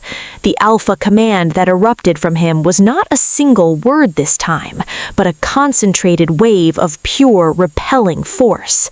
It wasn't aimed at Isolde's wolf, but at the very air around her. The she-wolf was thrown backward as if struck by a giant invisible hand. She slammed into a stone pillar 15 feet away, the dagger clattering from her grasp, her body slumping, unconscious. The immediate area fell silent. Warriors and traders alike gaped at the small boy who stood protectively before his mother, golden eyes glowing, his chest heaving. He had not just commanded, he had defended, with a power that was both terrifying and magnificent. Kaelin looked from his son to the stunned crowd. The battle still raged at the edges, but here, at the heart, a new legend was being born. He raised his bloodied claw, his voice a conquering shout that rang over the din. "Behold, your prince, the heart and the future of Silver Ridge! This is our strength! This is our unity!" And with a collective roar that shook the earth, the pack of Silver Ridge found its true voice and turned as one to finish the fight. Chapter 13. The battle of the festival, as it would be remembered, was short, brutal, and decisive. The conspiracy, believing they were the hunters, found themselves caught in a vice of Kaelin's making. Lord Theron's loyalists, unprepared for a coordinated military response at a celebration, were quickly overwhelmed. Black Fang's southern wolves, expecting to sack a panicked, divided crowd, instead met the hardened, enraged warriors of Silver Ridge fighting on their own sacred ground, defending their families. The element of surprise, that precious advantage, belonged entirely to the king. Within an hour, it was over. The courtyard, once a scene of festive joy, was now a testament to swift justice. Southern invaders were rounded up in silver chains. Domestic traders, including the unconscious Isolde, were dragged away to join their master in the dungeons. The pack's casualties were mercifully light, thanks to Kaelin's preparations. The conspirators lay heavy on the ground. But the true victory was not in the subdued enemies. It was in the eyes of the pack. They had not cowered. They had witnessed their alpha's foresight, their Luna's courage, and their young prince's awe-inspiring protective power. The doubt sown by pamphlets was incinerated in the forge of shared defiance. The unity Kaelin had spoken of was no longer an ideal. It was a reality, baptized in fire. In the war room later that night, the mood was grimly triumphant. General Rourke delivered his report. Black Fang's force was a probing strike, my king. Significant, but not his main army. He was testing our resolve. He has retreated back across the border, but he's licking his wounds, not surrendering. And Theron's network? Kaelin asked, his arms crossed, his uniform stained with soot and the blood of foes. Shattered, Captain Finn said, with satisfaction. We have names, connections, meeting places. The purge will be complete by dawn. Kaelin nodded. Good. See it done. He dismissed his commanders, then turned to where Elara sat quietly in a corner, a blanket around her shoulders, holding a sleeping Leo. The boy had collapsed from exhaustion after his immense expenditure of power. Kaelin approached, his fierce demeanor melting away. He knelt before them, his large hand coming up to cup Leo's cheek, then to stroke Elara's hair. You were magnificent, he whispered to her. He was magnificent, she replied, her voice thick with emotion, looking down at their son. He saved me. He saved us all, Kaelin corrected. Today, he didn't just prove he is an alpha, he proved he is a leader. The pack saw it. They will follow him into hell now if he asks. The following days were a whirlwind of aftermath. Trials were swift and public. The pack, now invested, demanded justice. Isolde and the other high-born conspirators were stripped of titles and lands, their families shamed and diminished. Theron's fate was the last to be decided. Kaelin stood before the entire pack in the Great Hall, now a true seat of his power, and pronounced the sentence. For treason, for conspiracy to murder, for inviting foreign invasion upon your own people, there is only one penalty. Lord Theron, looking shrunken and finally truly old, was executed at dawn the next day, not in secret, but before the pack elders and military leaders. It was a somber, severe affair. An era of poison and politics died with him. With the internal threat gutted, Kaelin turned his gaze outward. Lucian Blackfang could not be left unanswered. An unprovoked attack on a sovereign pack during a peaceful festival was an act of war. We march, Kaelin declared to his war council, not to conquer, but to send a message. We will meet Blackfang's army at the border. We will show him the strength of a united pack, and we will offer him a choice: withdraw his claim forever and sign a non-aggression pact, or be destroyed. Elara's heart clenched at the thought of him leaving, of going to war, but she said nothing. She was the Luna of a warrior pack now. Her role was to hold the heart of the territory steady while its alpha defended its skin. The night before the army's departure, Kaelin came to their chambers. He was already wearing the practical leathers and steel of his battle armor. He looked every inch the warrior king, but his eyes were soft as he looked at Elara brushing Leo's hair before bed. I will come back, he said, a simple promise. I know, she said, because she had to believe it. Leo, however, was troubled. He clutched Kaelin's leg. The bad wolf from the south. He's big and angry. I can feel him. His newfound sensitivity to the pack's emotional field was growing. Kaelin picked him up. Then I will have to be bigger and angrier for you and your mother. That is my job. He hugged the boy close, then pulled Elara into the embrace. They stood that way for a long time, a triad of love and strength under the moon. The next morning, the Silver Ridge army marched.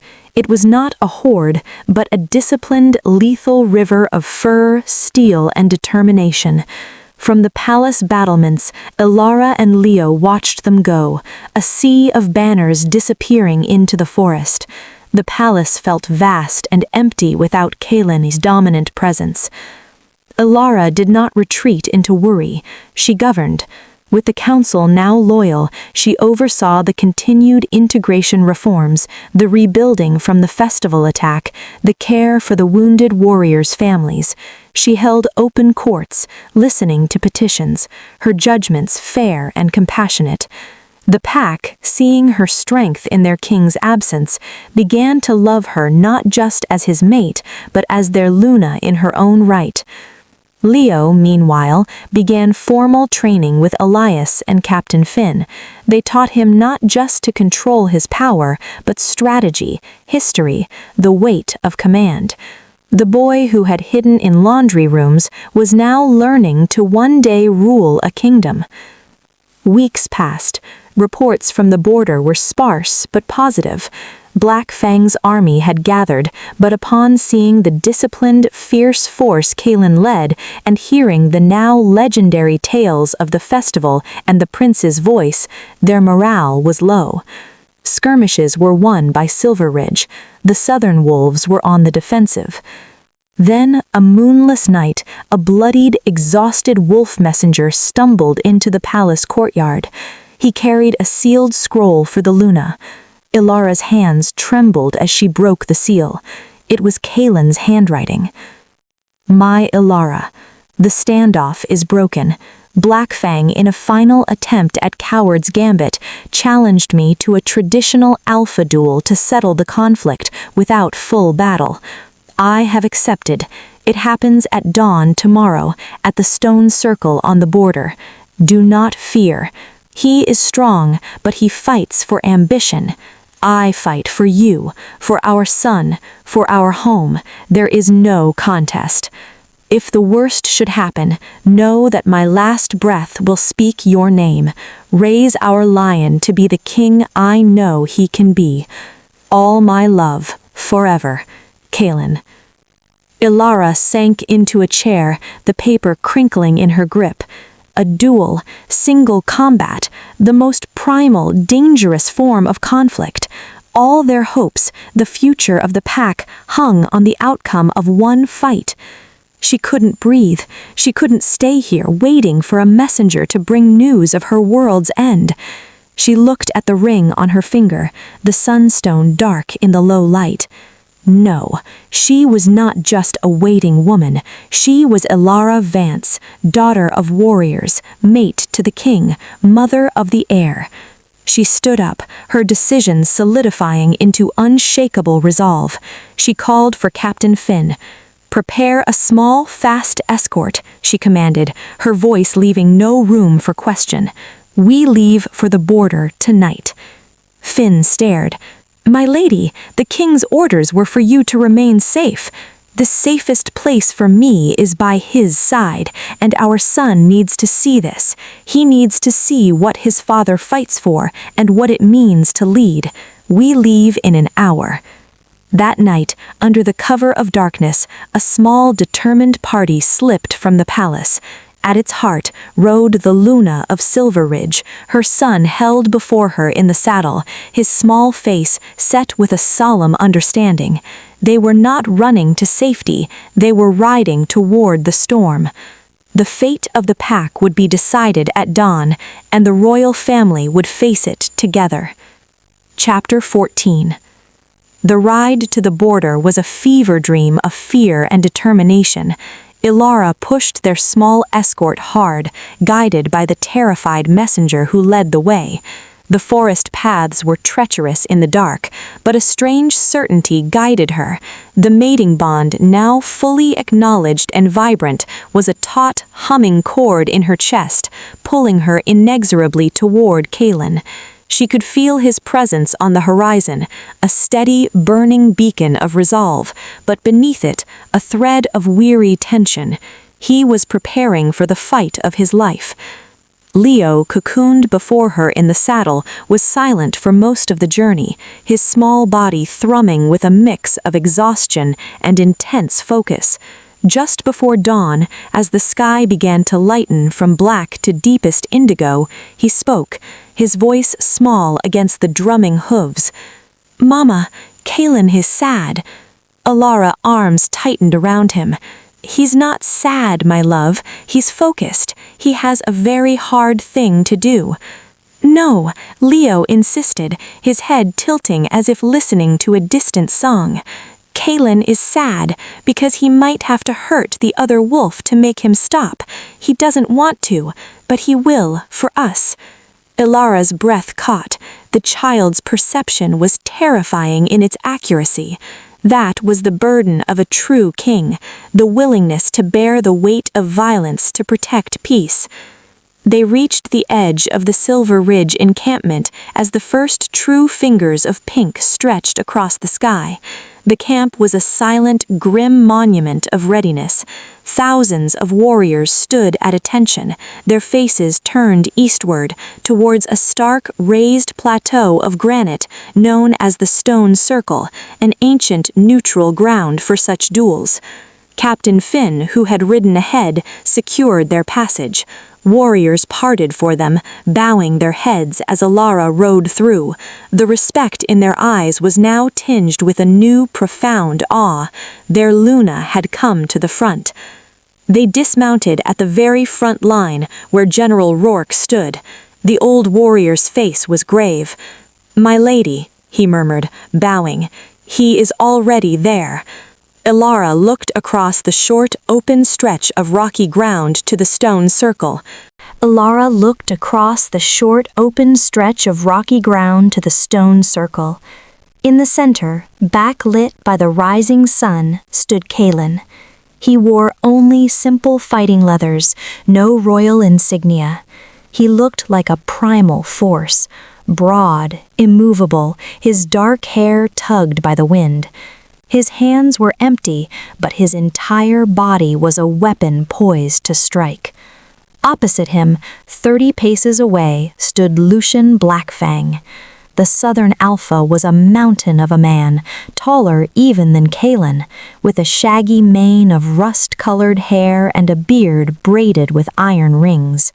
He carried a massive double-headed axe, its blades gleaming wickedly in the new light.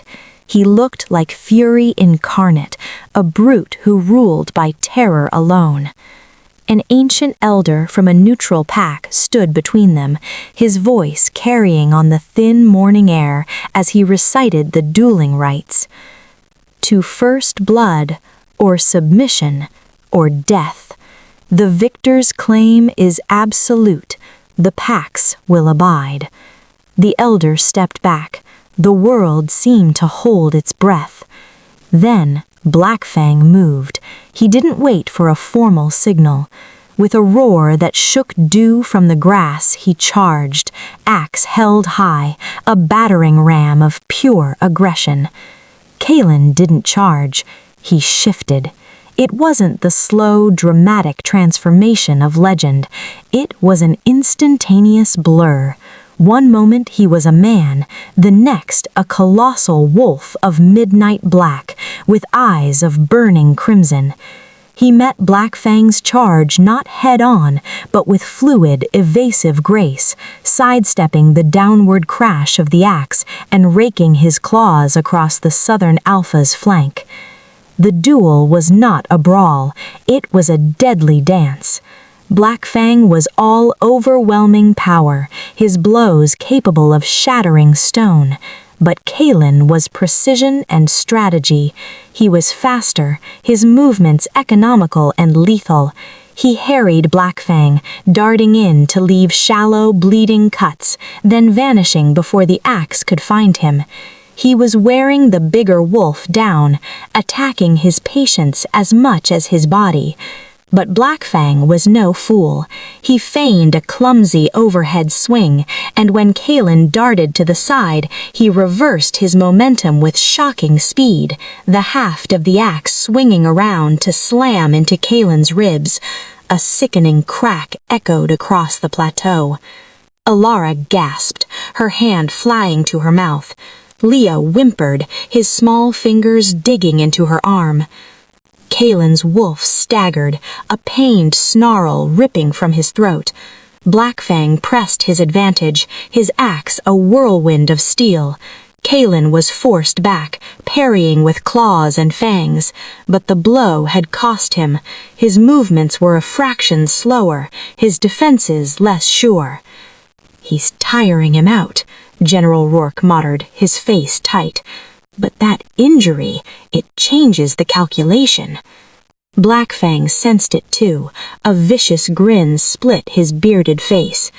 "Is this the strength of Silver Ridge?" he bellowed, his voice thick with contempt. "A king who dances and runs? Where was the legendary Alpha who shook the Great Hall? Has your human mate made you soft?"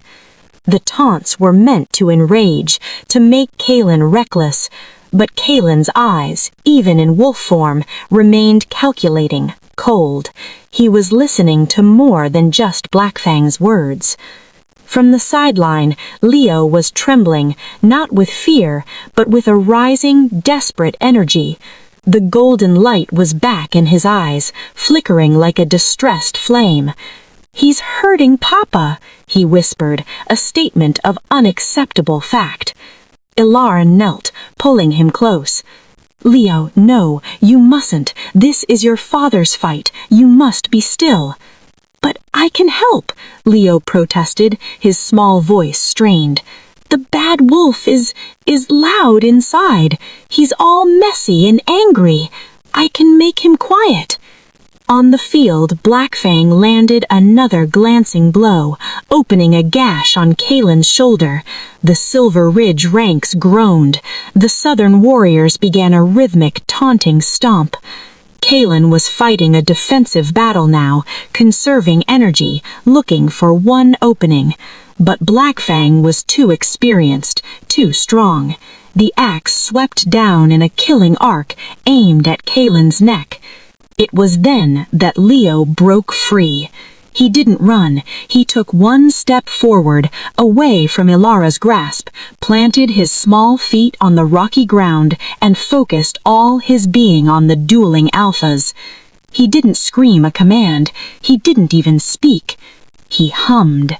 It was a low, resonant sound that seemed to vibrate from the earth itself, a frequency that bypassed the ears and resonated in the soul of every wolf present. It was a sound of pure order, of calm, of stillness. The effect on Lucian Blackfang was instantaneous and profound. His furious, chaotic momentum, the very source of his power, stuttered. The killing swing of his axe wavered for just a fraction of a second. His face, contorted in rage, slackened into a moment of blank confusion. It was as if the riotous noise in his head had been suddenly switched off. For Kalen, that fraction of a second was an eternity. It was the opening he had been waiting for. He didn't need more. In a burst of agonized speed, he surged forward, not away from the axe, but inside its arc. He shifted mid-leap, from wolf to man, his body contorting to avoid the blade. As he passed under Blackfang's guard, his hand, now a human hand armed with centuries of fighting instinct, shot out. He didn't strike with a fist. He used 2 fingers, rigid as steel, and struck a precise, crippling nerve cluster at the base of Blackfang's neck, where his armor did not cover. It was a devastating, non-lethal precision. Blackfang's roar of triumph choked off into a gurgle. His entire right side went numb. The massive axe slipped from nerveless fingers and thudded to the ground. The Southern Alpha stumbled, his legs buckling, and crashed to his knees, one arm hanging useless, his breath coming in ragged, shocked gasps. Kalen stood over the defeated Alpha, breathing heavily, blood streaming from his wounds. He placed a foot on the fallen axe, claiming it. He looked down at the defeated Alpha, his voice rough but clear.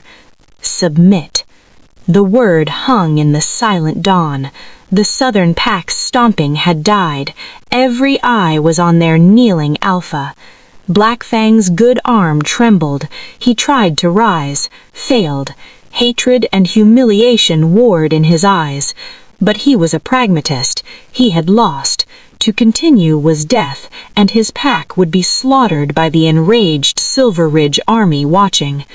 With a sound of utter defeat, he lowered his head, baring his throat in the ultimate sign of submission. "I yield," he grated out. "Silver Ridge prevails." A sound like a thunderclap erupted from the Silver Ridge lines, a deafening, triumphant roar that shook the stones of the plateau. Their king had won. Kalen did not celebrate. He turned his back on the defeated Blackfang, a gesture of supreme dismissal, and his eyes searched the front line. They found Elara, standing with her hands on Leo's shoulders. The boy's humming had stopped, his golden eyes wide and exhausted. Kalen began to walk towards them, ignoring the medics rushing onto the field. He walked past his cheering warriors, his gaze locked on his family. When he reached them, he dropped to one knee, wincing at the pain in his ribs. He looked first at Leo, his expression one of awe and profound understanding. "You made him quiet," Kalen said, his voice thick. Leo nodded, suddenly looking shy. "He was too loud. He couldn't hear properly." Kalen reached out and pulled his son into a careful, fierce hug. Then he looked up at Elara. There were no words for what passed between them in that look. Gratitude, love, a shared understanding of the incredible being they had created together. She knelt too, completing the circle, her arms going around both of them, her forehead resting against Kalen's bloody temple. They were a picture for the ages. The wounded king, the fierce Luna, and the miraculous prince, united not on a palace balcony, but on a battlefield they had won together. The rising sun broke fully over the horizon, bathing them in golden light, a new dawn for a new kind of kingdom. Chapter 15. The victory at the stone circle did not end with a single bowed head. It resonated, a seismic shift felt across territories. Lucian Blackfang was forced to sign a binding, magically warded treaty, ceding disputed borderlands and swearing a century of non-aggression. The southern threat was not just defeated, it was neutered, its ambition shattered against the unbreakable wall of Silver Ridge's unity. The return to the palace was not a march, but a triumphant procession. The pack lined the roads, their cheers a physical wave of adoration and relief. They weren't just celebrating a military victory, they were celebrating a future. They saw their king, wounded but radiant with purpose. They saw their Luna, her spine straight, her eyes holding a quiet, earned authority. And they saw their prince, riding before his father on the great black warhorse, not as a child, but as a symbol of the miraculous strength that now guarded their line. In the weeks that followed, the palace was a hive of purposeful activity, but the tension that had crackled in the air since Elara's return was gone, replaced by a deep, humming certainty. Kalen's wounds healed under the ministrations of Dr. Alden and the strengthening power of the mating bond. Leo's training intensified, but now it was filled with joy, not fear. He learned to harness his unique quieting ability, a power of profound control that Elias theorized could calm rogue wolves, settle disputes, and heal emotional fractures in the pack mind. A ruler's gift, not just a warrior's gift. One evening, as the first stars pricked the twilight sky, Kalen found Elara in the palace gardens. She was standing by the fountain, the same one she had secretly admired as an omega from a distance, now hers to enjoy. She wore a simple dress of deep green, and the sunstone ring glowed softly on her finger. He came to stand beside her, his presence a warm, solid comfort. The reconstructions in the eastern sector are ahead of schedule. The new school will be ready for the autumn term. They want to name it after you. Elara smiled, a true, unburdened smile that lit up her face. They should name it after the first teacher, or simply the future school. It's not about me. It is, Kalen insisted gently. It's about the hope you represent. He was silent for a moment, watching the water dance. "The Council of Elders has formally petitioned me." "Oh?" she asked, a hint of her old wariness returning. "They wish to officiate a coronation," he said, turning to face her fully. "Not for me, for you and for Leo." Elara's breath caught. A formal coronation would cement their positions in pack law and history, erasing any last vestige of doubt about their legitimacy. "And," she whispered, "and I told them," Kaelin said, taking both her hands in his, "that there would be no separate coronation. There will be one ceremony, one crown." He reached into his pocket and pulled out a small, ancient-looking box of polished oak. He opened it. Inside, nestled on dark velvet, were 2 circlets, not the heavy, bejeweled crown of the Alpha King, but something new. They were made of intertwined silver and obsidian, sleek and powerful. In the center of each was set a single, perfect sunstone. The king's crown is a weight, a burden of solitary authority. This, he lifted the larger of the 2 circlets, is a binding, a union, for the Alpha and his Luna to rule together as equals before the pack and the moon. He then lifted the smaller circlet, a perfect replica for a child. And this is a promise of the future he will inherit, not because of blood alone, but because of the strength and compassion he has already shown. Tears spilled down Elara's cheeks, but they were tears of joy, of a healing so complete it felt like being reborn. They are perfect. "The ceremony will be at the next full moon," Kaelin said, placing the boxes carefully on the fountain's edge. "The entire pack will be invited. It will be a true beginning." The night of the full moon arrived, draped in a silver so bright it cast sharp shadows. The great hall, once a chamber of judgment and fear, was transformed. It was overflowing not with nervous elites, but with the entire vibrant spectrum of Silver Ridge. Warriors in polished armor stood beside farmers in clean tunics. Elegant she-wolves shared space with Omega mothers holding their children. The air buzzed not with tension, but with a profound, joyful anticipation. At the head of the hall, the old throne had been removed. In its place stood a simple, wide dais. The elders stood to the side, not as judges, but as honored witnesses. The herald's voice, now strong and proud, echoed, presenting the royal family of Silver Ridge. The doors opened. Kaelin walked in first, not in warrior's leathers or a general's uniform, but in a simple tunic and trousers of midnight black. He looked like the foundation of the world itself, solid, unwavering. Beside him, Elara walked, her hand in his. She wore a gown the color of moonlight, and on her brow no tiara yet, only the simple, brave dignity that had carried her through hell and back. And between them, holding both their hands, was Leo. He was dressed in a miniature version of his father's attire, his small face serious with the importance of the moment, his amber eyes clear and bright. They walked together to the dais and turned to face their pack. The head elder, Lyra, stepped forward. She held the 2 intertwined circlets on a velvet pillow. Her voice, old and wise, carried through the silent hall. "Kaelin Thorne, Elara Vance, you came to each other from different worlds, separated by lies, tested by fire, and forged in sacrifice. You have shown us that true strength lies not in purity of blood, but in purity of heart. That the greatest power is the power to protect, to unite, and to love." She lifted the larger circlet.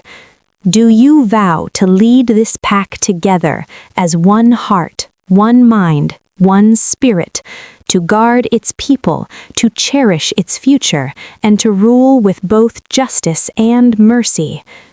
Kaelin and Elara looked at each other. In that look was a conversation of years, of pain, of triumph, of a love that had rewritten destiny. Together they spoke, their voices blending into one. "We do." Lyra placed the larger circlet first on Kaelin's brow, then on Elara's. As it settled on Elara's head, a collective sigh like a gentle wind swept through the hall. It was done. Then Lyra lifted the smaller circlet. She knelt before Leo, bringing herself to his eye level. Leo, son of Kalin and Elara, heir of Silver Ridge, you have shown the heart of a guardian and the voice of a true leader. Do you vow to learn, to grow, and to one day carry the legacy of your parents with the same courage and compassion you have shown us? Leo looked at his mother, at his father, then out at the sea of hopeful faces. He nodded, his voice clear and strong as a bell. I promise. The small circlet was placed upon his head. At that moment, as if the moon itself blessed the union, a shaft of pure silver light from the high window fell upon the dais, illuminating the three of them, their circlets gleaming, their faces united. Kalin turned to his pack, one arm around Elara, his other hand on Leo's shoulder. For centuries, his voice rang out, filled with an emotion that was neither command nor plea, but a shared truth. We have been a pack of ranks, of separate worlds under one sky. No more. He looked at Elara, love shining in his eyes for all to see, then down at Leo. Today, we become a family, a true pack, where the strength of the mightiest Alpha is matched by the courage of the gentlest Omega, where the future is not inherited but built by all of us, together. He raised their joined hands high. This is our Silver Ridge. This is our home. The roar that answered him was not just sound, it was a pledge. It was a unity of spirit so powerful it vibrated in the stones, a song of belonging that would echo in the history of their people forever. Later, under the watchful, benevolent moon, they stood on their balcony. The celebrations in the courtyards below were a distant, happy hum. Leo was asleep inside, the princely circlet resting on his bedside table beside a well-loved wooden toy. Elara leaned back against Kalin's chest, his arms wrapped around her. She touched the cool metal of the circlet on her brow. "It's lighter than I thought it would be," he murmured into her hair, placing a kiss there. "Because you don't carry it alone. We carry it together, and one day he will help us." He nodded toward their sleeping son. She looked out over their territory, silvered and peaceful under the moon. The scars of the past were still there, on her back, in his ribs, in the pack's memory. But scars were not just wounds, they were proof of survival, proof of a strength that was tested and found unbreakable. The little pup who ran through a storm to save his mother had not just found a king, he had awakened one. He had reminded a pack of its own heart, and in doing so he had forged a new legend, not of solitary power, but of a family's love, a love so fierce it could shake empires, unite kingdoms, and finally bring them all home.